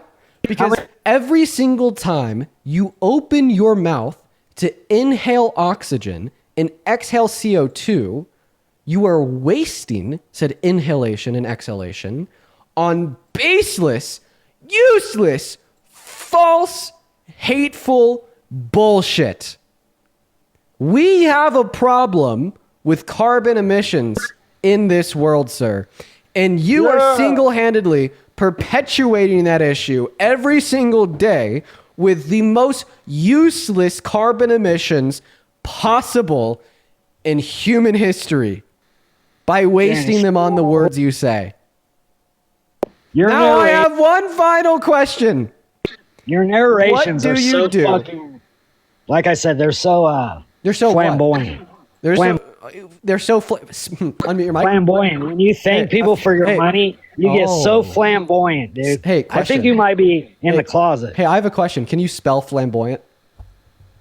I don't give a fuck how to spell it. Please entertain me. Spell it.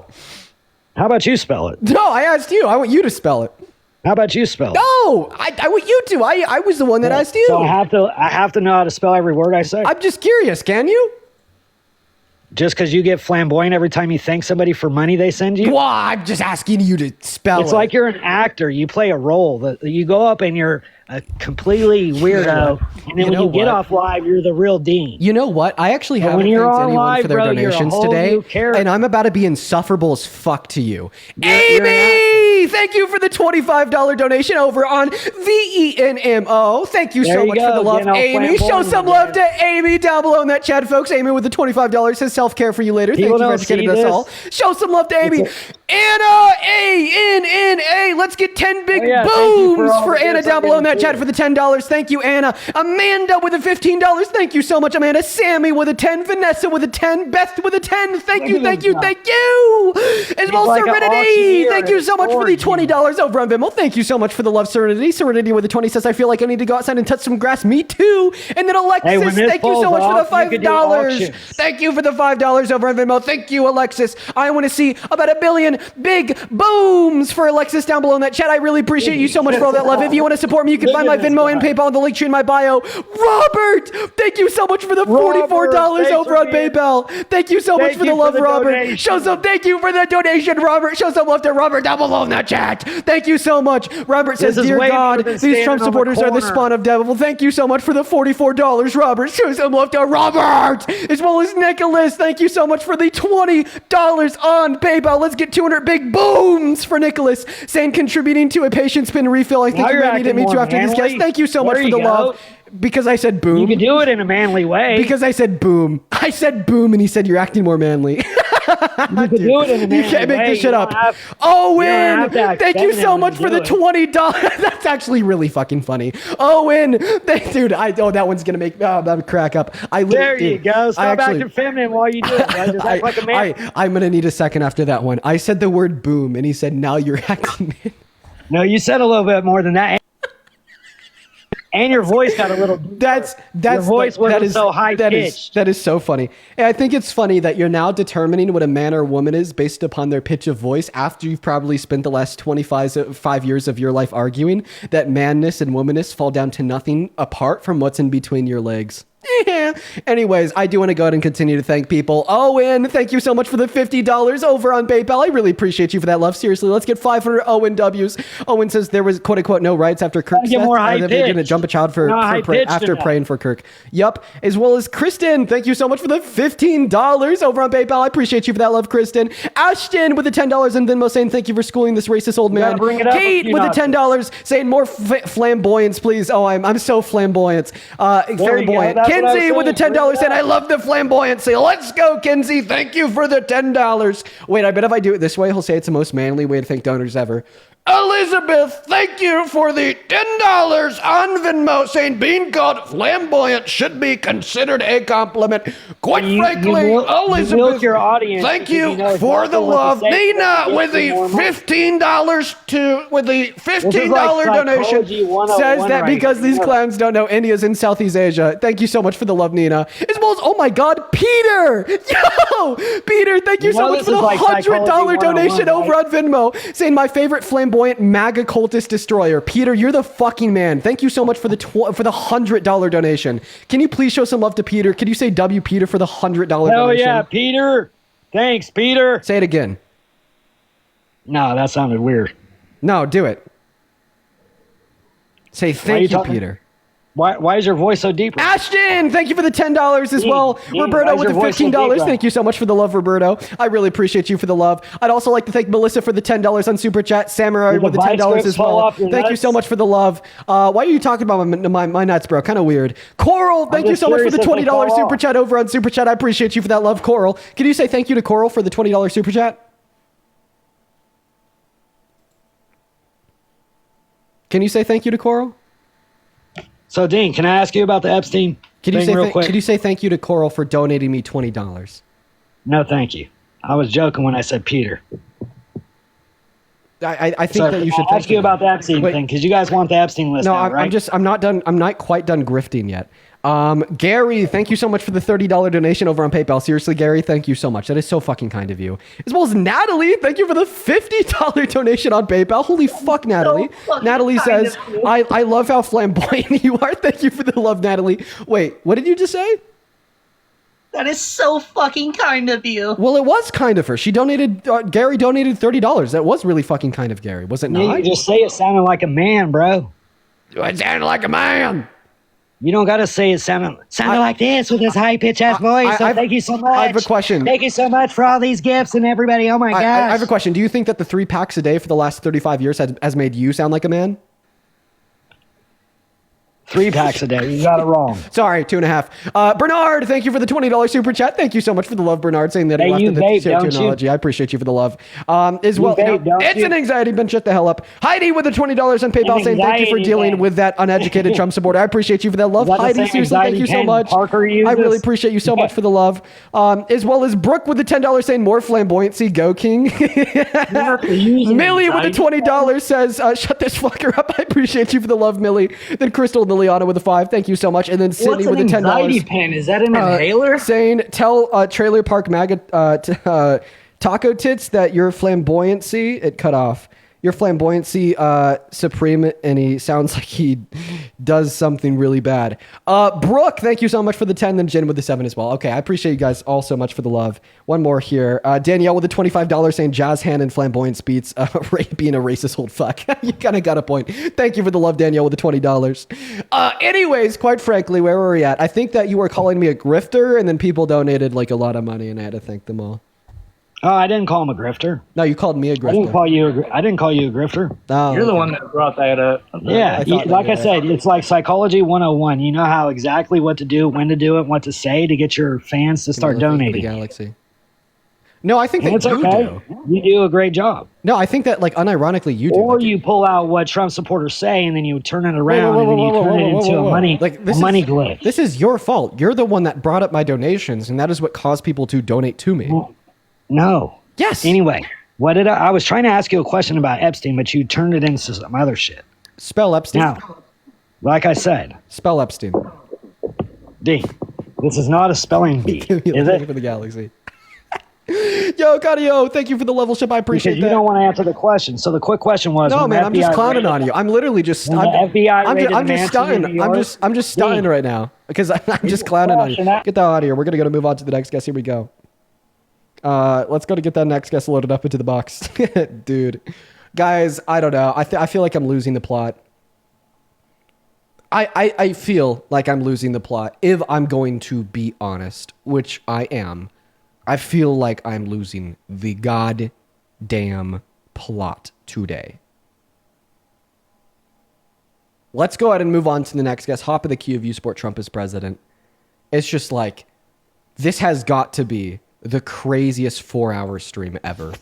Leonardo, thank you for the meteor shower. I really appreciate you for that, love. Thank you so much, Leonardo.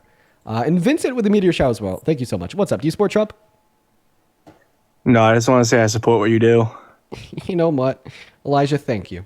Okay. Now stay out of that queue unless you support Trump, but thank you. I needed a little normalcy. You know what I mean? I did. Ray, thank you so much for the $20 in Super Chat, saying just out of spite for this, man. Thank you, bro. I appreciate that. Show some love to Ray in that chat, y'all. What's up, man? Do you support Trump? What's up? Do you support Trump? No, I just want to say I support what you do. Buddy? You know what? Elijah, thank you. Okay, Buddy is like taking a nap. We're going to have to kick Buddy. Let's go to move on to the next guest. Hop in that queue if you happen to be an American adult that supports Trump. You could also let me know that you're an American adult that supports Trump by saying Trump with your age down below in that chat. As well as Romy. Thank you so much for the $100 over on Venmo. Romy, that is very fucking kind of you. Holy shit.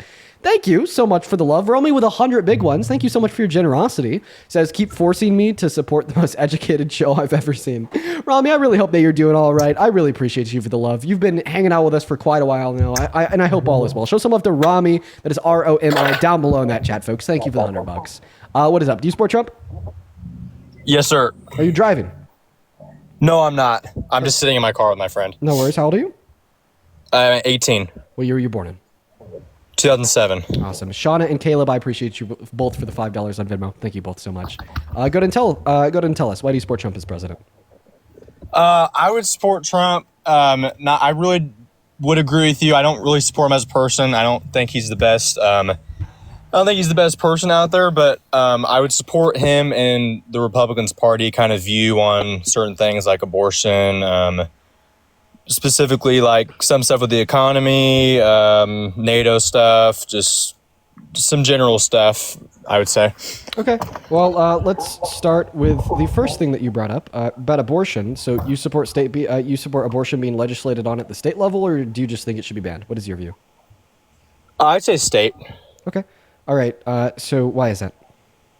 It just gives the freedom for the states to choose. I think it limits the government as a whole, kind of controlling the entire country at once. I think it just gives the states more freedom. Do you think that everything should be legislated on at the state level? No, I wouldn't say so. Okay. Well, could we agree that, like, for instance, human rights should be protected at the federal level? Yeah. Mm-hmm. Can we agree that it is a human rights violation to infringe upon somebody's bodily autonomy unless you have good reason to do so? An example of infringing on somebody's bodily autonomy without good reason would be like kidnapping. Sorry, repeat that. I cut out.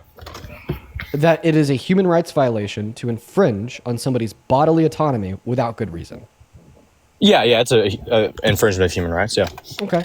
Well, that's what I'd say an abortion ban is. So in other words, unless you could provide good reason for an abortion ban, which infringes on a woman's bodily autonomy, then you'd have to say it should be protected against at the federal level. Yeah, I wouldn't consider abortion to be a human right. I wouldn't say that the person inside of the woman's body or pregnant person, whatever, is a member of that person. I would consider that it is a human itself, and it deserves rights as any other human should. Okay, you're saying the good reason to ban abortion to justify legislating it on the state level would be because you think that the fetus deserves human rights such as the right to life, and why is that? I think the fetus deserves right to human life because it's a human itself.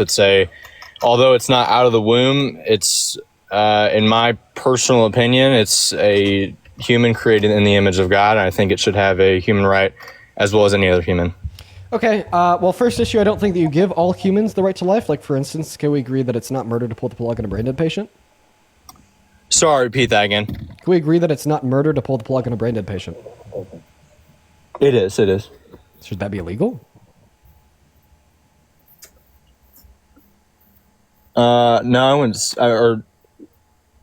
Wait, sorry, I'm confused. You said if you pull the brain plug to a patient. No, pull the life support off of a brain dead patient. Oh, I'd say that's a wrong thing to do. Okay, should it be illegal? I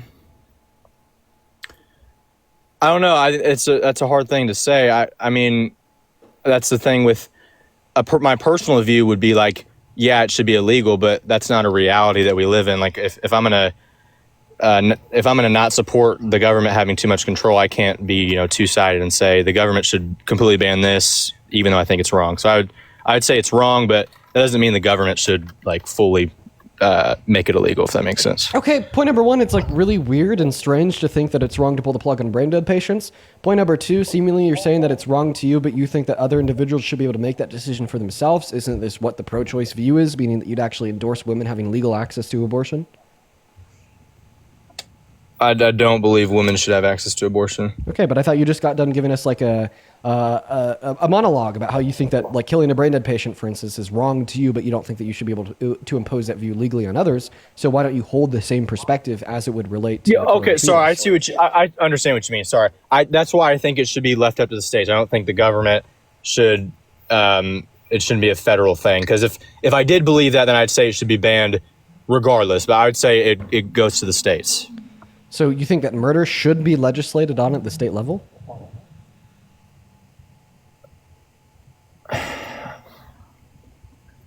Huh? You think that murder should be legislated on at the state level? I don't think murder should be legislated at all. So you think murder should be legal? So you think murder should be legal, but abortion should be banned?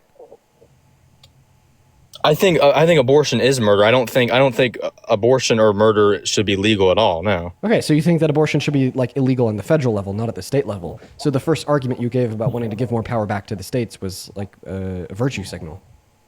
I mean, from my personal belief standard, yes, I think it should be banned. But I don't think that's a realistic thing.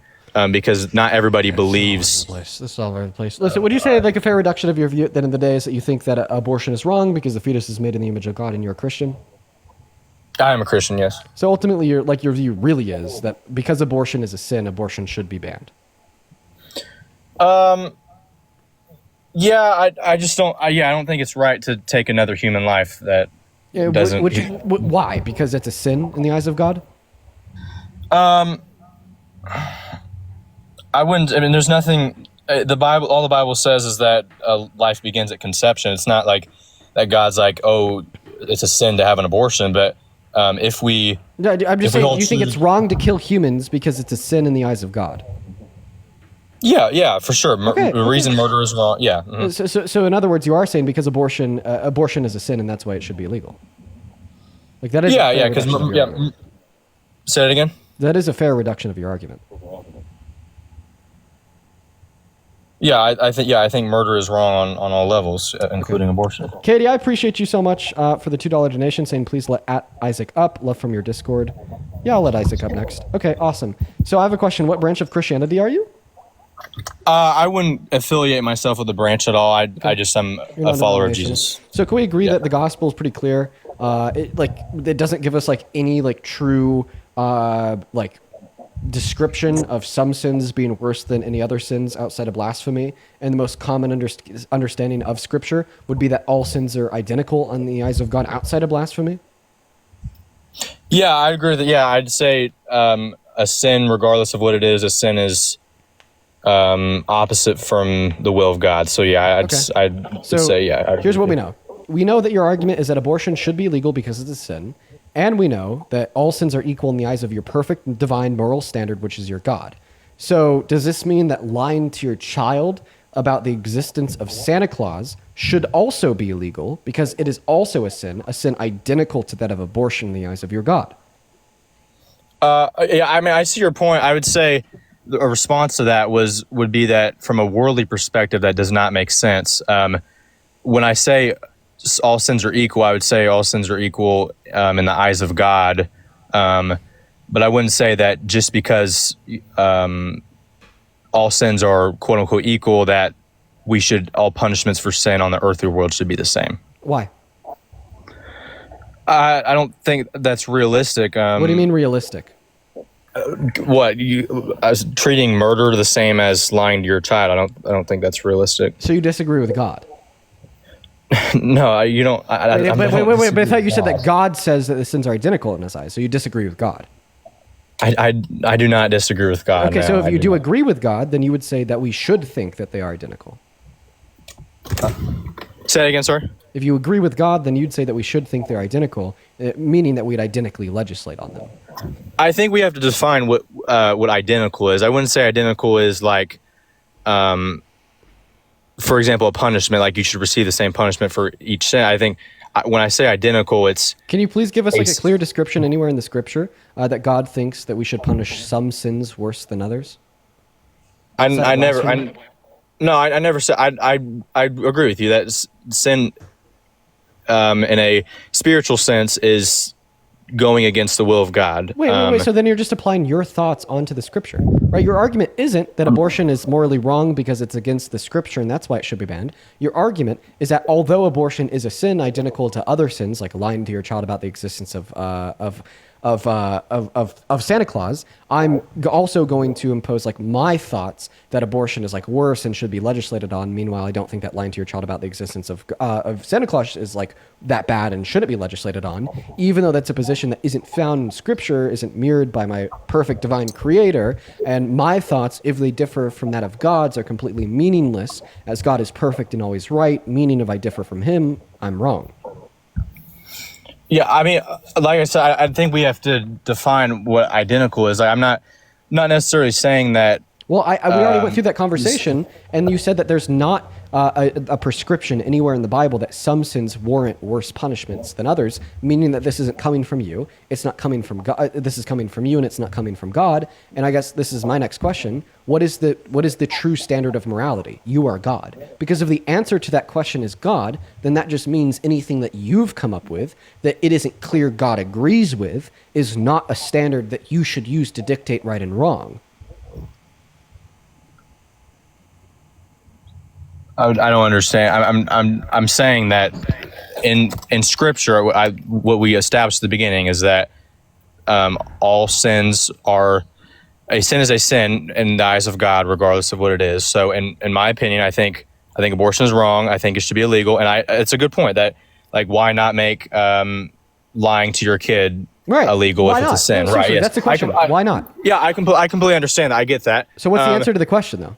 Yeah, and so I would say, like, off the top of my head, like I'm not gonna have a perfect answer for you, but I think from a, like what I was saying, from a spiritual sense, that a sin is in essence the same as a separation from God, but that doesn't mean that on an earthly perspective that you should just make everything illegal because it's a sin. You know, I don't. The world is not perfect, and Wait. If you're now saying that you shouldn't just merely make something illegal in virtue of the fact that it's a sin, then you don't have an argument for why abortion should be banned.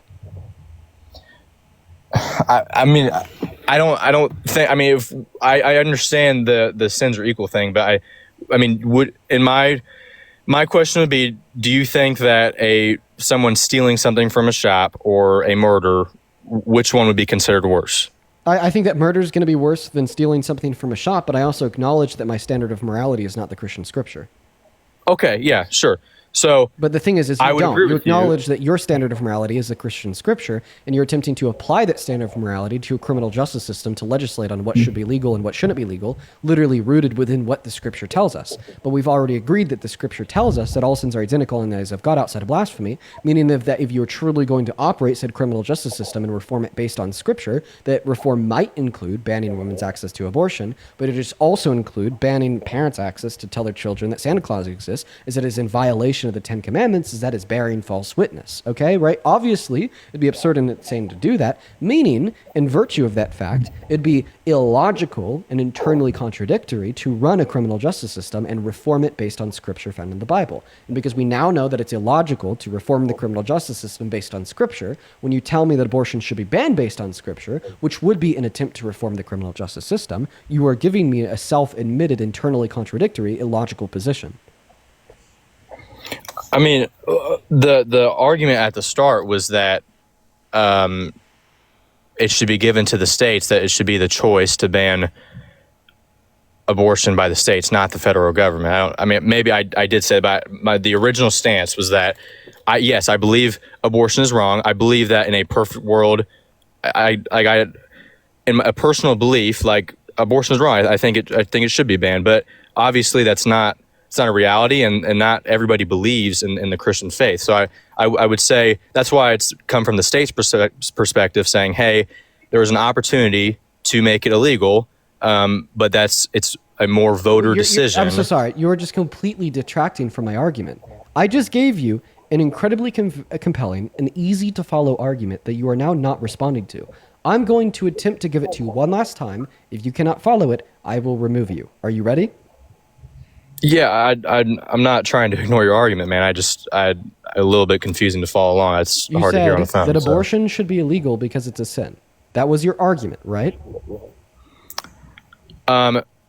Well, like I specified, in a perfect world like situation, yeah, but the reality is that not everybody is a Christian, and so that's why I would say that it should be from the states. It should be more states motive. Okay. So are you saying that you have good reason to ban abortion or not? Because if you say that you don't have good reason to ban abortion, then it should not be allowed to be legislated on at the state level, as that would be infringing on a woman's bodily autonomy without good reason, which we've already agreed is a human right that should be protected by the federal government. So the question is, do you have good reason to ban abortion? And the answer to that question is no, you do not have good reason to ban abortion, as the reason you possess to attempt to ban abortion is the fact that you think it's a sin in the eyes of God, but I've already demonstrated to you how that is not sufficiently good reason to make something illegal due to the contradictory nature of that reason, as you don't think other sins should be banned.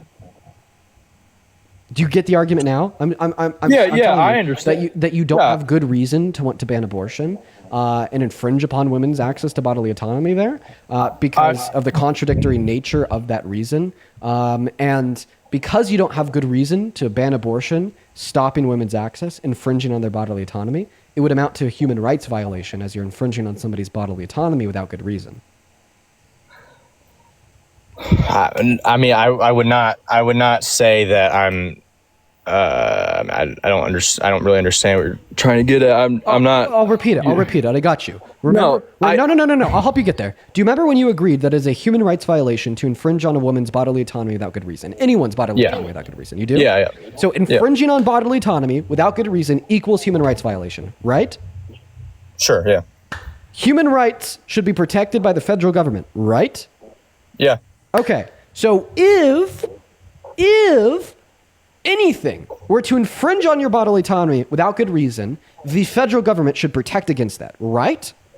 Sure, yeah. Can we agree that banning women's access to abortion infringes on their bodily autonomy, not making a moral claim, just stating the fact, as infringing on somebody's bodily autonomy is taking away autonomy from them, away from them, from doing something with their body, which in this sense you would be doing by preventing their access to abortion, right? I would not say you're infringing on a woman's human right. I think it's the individual in the woman. Nobody has a human right to complete and total bodily autonomy. Okay, right? That's not what I'm saying at all. You like the state infringes on your bodily autonomy by banning murder if you want to murder. Bodily autonomy is not like is not a complete, full, and total human right.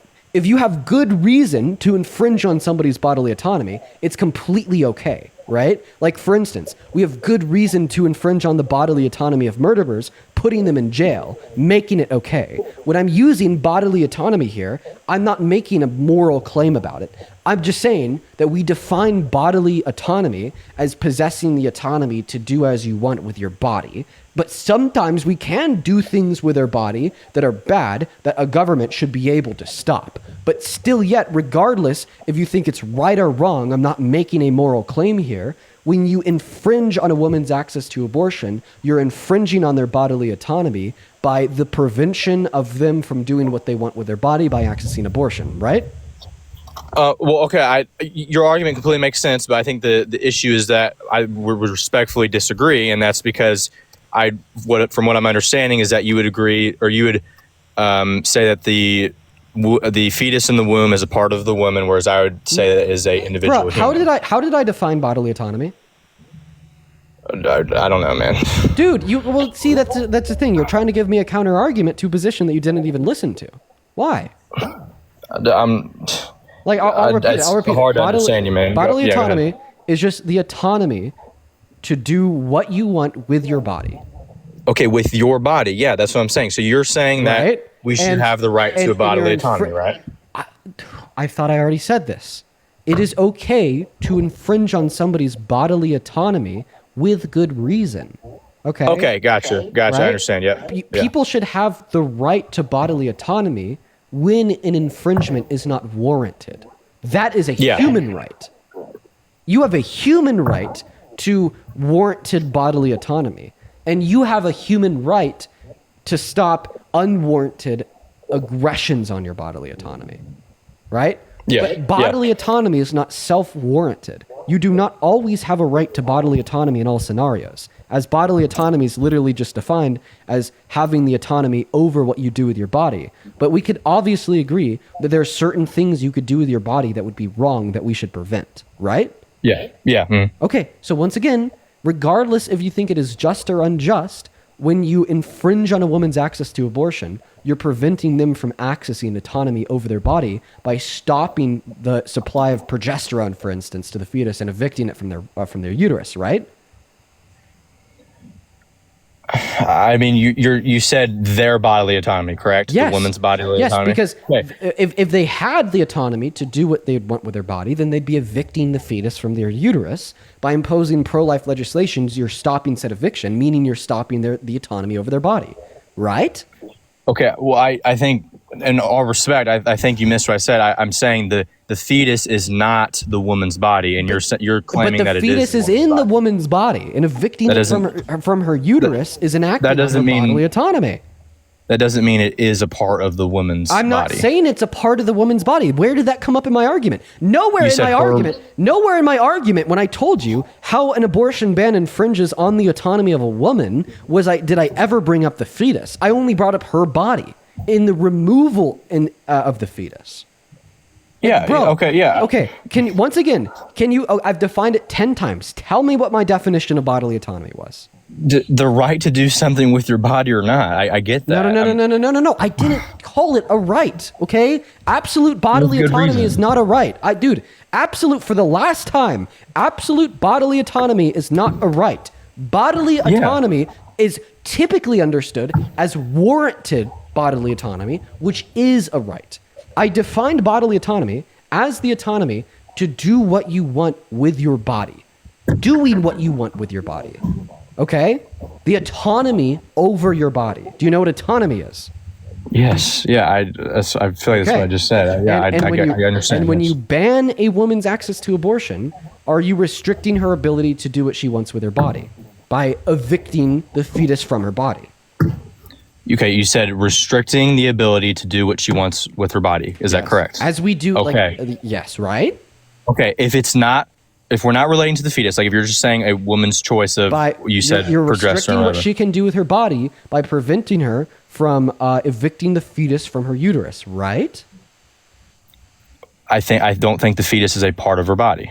It doesn't matter. If I have a fucking splinter in my finger, which is not a part of my body, if I am not allowed to evict the splinter from my finger, that is still somebody infringing on what I can or can't do with my body. Why are you getting stuck on that point? Regardless if the fetus is or isn't a part of the woman's body, doesn't change the fact that by banning her access to abortion, you're restricting her access to do what she wants with her body.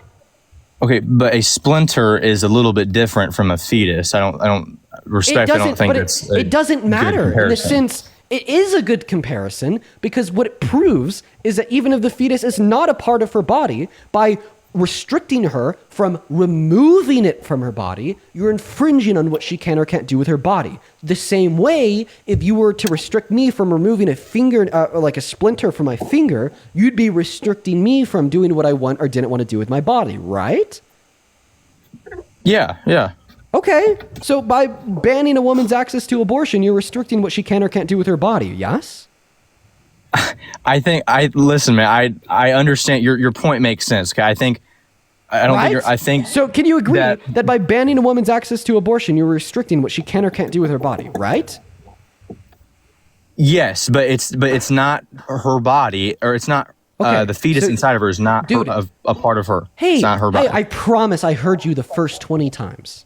Did you hear me? You don't have to, did you hear me the 20? You don't have to be disrespectful, man. Did you hear me the 20 times when I responded to that by telling you that it actually doesn't matter for the argument?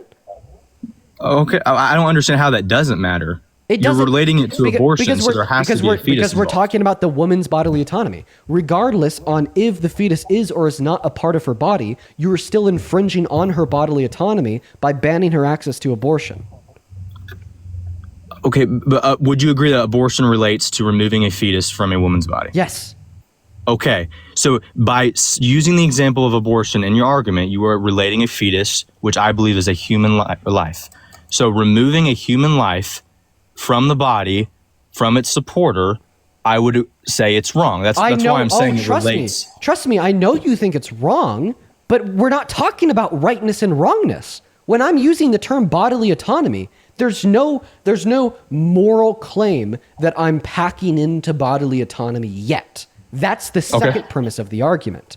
I'm not saying because you're infringing on the woman's bodily autonomy that it's immoral yet. I'm not doing that yet. Okay? Right? Like for instance, when you pass legislation to prevent people from kidnapping, you are infringing on a wannabe kidnapper's bodily autonomy, but that infringement on their bodily autonomy is warranted, and we should infringe on their bodily autonomy because we have good reason to do it, right? Yeah. Okay, right? So the parallel here would be for the pro-life argument that banning abortion is infringing on women's bodily autonomy, but it's warranted, so we should do it. But we're not there yet because we first have to agree that it's infringing on her bodily autonomy. Okay, sorry, I think I was fast forwarding the argument. Yes, I understand what you're saying. Yes, I agree with you. I was just going a step forward. So yes, I understand what you're saying. Okay, so we finally agreed that banning abortion is infringing on a woman's bodily autonomy. Now, step number 2. You do not have good reason to support said ban and infringement on the woman's bodily autonomy due to all of the issues that I've already described to be very clearly true of your Christian view and the logical problems with you arguing that we should ban abortion because it's a sin, but we shouldn't ban lying to your child about the existence of Santa Claus even though it's a sin, making your view here internally contradictory. And any view that is internally contradictory will never be a good view.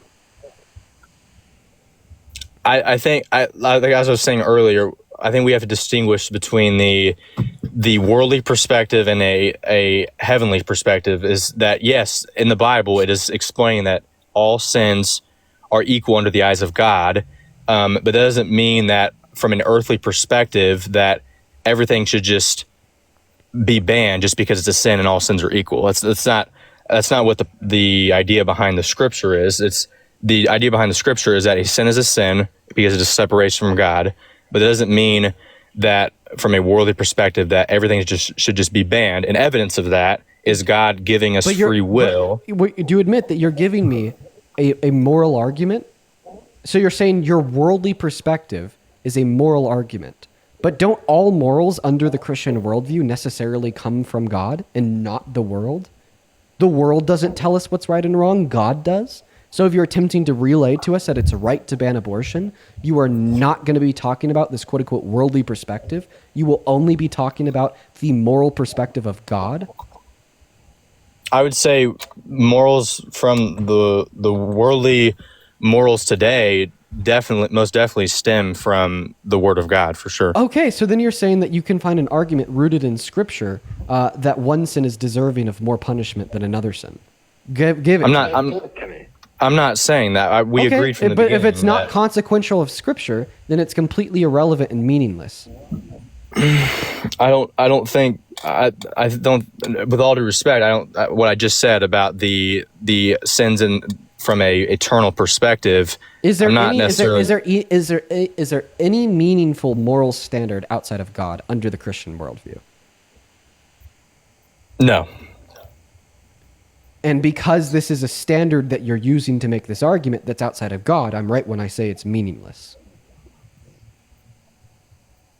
Outside of God, meaning like a worldly perspective, is that what you mean? Yes, meaningless, because it's not that of God. I mean, I think the issue here, I think that God gives us free will to do things. So, I mean, the presentation of my argument would be that, like, hey, an abortion ban would be make more sense from a worldly perspective over But your worldly perspective is meaningless. Your worldly perspective doesn't matter. I wouldn't call it meaningless. But you already did, because you said, is there any moral standard outside of God that's meaningful? That doesn't mean a worldly perspective is meaningless. It does, because the worldly perspective is outside of God. No, it doesn't. Just because. Answer my question. Is there any moral standard outside of God that's meaningful at all? Yes, it is meaningful, but God's moral standard. So you're saying that God is not the only meaningful standard of morality? He's not the only standard of morality. Now you're a fucking heretic. You're literally a heretic. Hey man, can we have a respectful conversation? I'm really trying to. I'm not interrupting. I'm trying to be respectful. Okay, I'm sorry for using the word fucking laughing, but it's still true. That is heresy. Positing that there's a moral standard outside of God is heretical. That's not what I'm saying. What I'm saying is that the moral. Okay, I guess we'll figure out his view later. Jeez Louise. Hey everyone. I'm actually gonna hop off an hour early tonight. So not only have like the debates all day just been like terrible, like I would actually like not recommend watching back this VOD on YouTube because like the debates in it are so bad. And I'm just exhausted. It is 3 hours in. Chat, I have no more in me after like the guest today. But I have to go check on my girlfriend's family. I'm getting a couple texts from her, and I gotta go do that right now. So, Leonardo, I appreciate you for the meteor shower. It sounds like something I gotta go do right now. So I'm gonna go do that. Quickly before I do head off, there's a couple people that I'd like to thank, and this will be. Let's see here. Mackenzie and Mindy, I appreciate you both for the $10 over on PayPal. Denise, I really appreciate you for the $25. That is very, very kind of you, Denise. Please show some love to Denise down below. And William, thank you so much for the $53 over on PayPal. Thank you so much for the love, William. William says, love your style from an old American expat in Hamburg. You give me hope. Thank you so much, William. That is so kind of you. And Amy, thank you for the $15, saying, I worry that you're not gonna be here before you turn 25. Dude, the cortisol might get me. I'm gonna be gray haired. I'm gonna be here. I'm just gonna have gray hair or no hair at all. Zoe, thank you for the $10 over on Venmo. Thank you for the love, Zoe. I appreciate that so much. Amanda, I appreciate you for the $20 donation over on Venmo. I'm actually not gonna be reading your message out, because that is a crazy message, Amanda. I do appreciate you for the love. I'm not going to be reading that message out, though. Dear Lord. As well as Goob. Thank you for the $10 over on Super Chat. All right, everyone. I'm going to go and hop off for the night. I got to go check on my girlfriend's family. It's not an emergency, but it is something that I do need to go do right now. So we're going to pretty quickly end the stream. I will see you all tomorrow. The debates today have been really, really tiring. So if there's been anyone that's been watching through the whole thing, I feel sorry for you. But I'm off. Love you all. Peace and love. Bye-bye.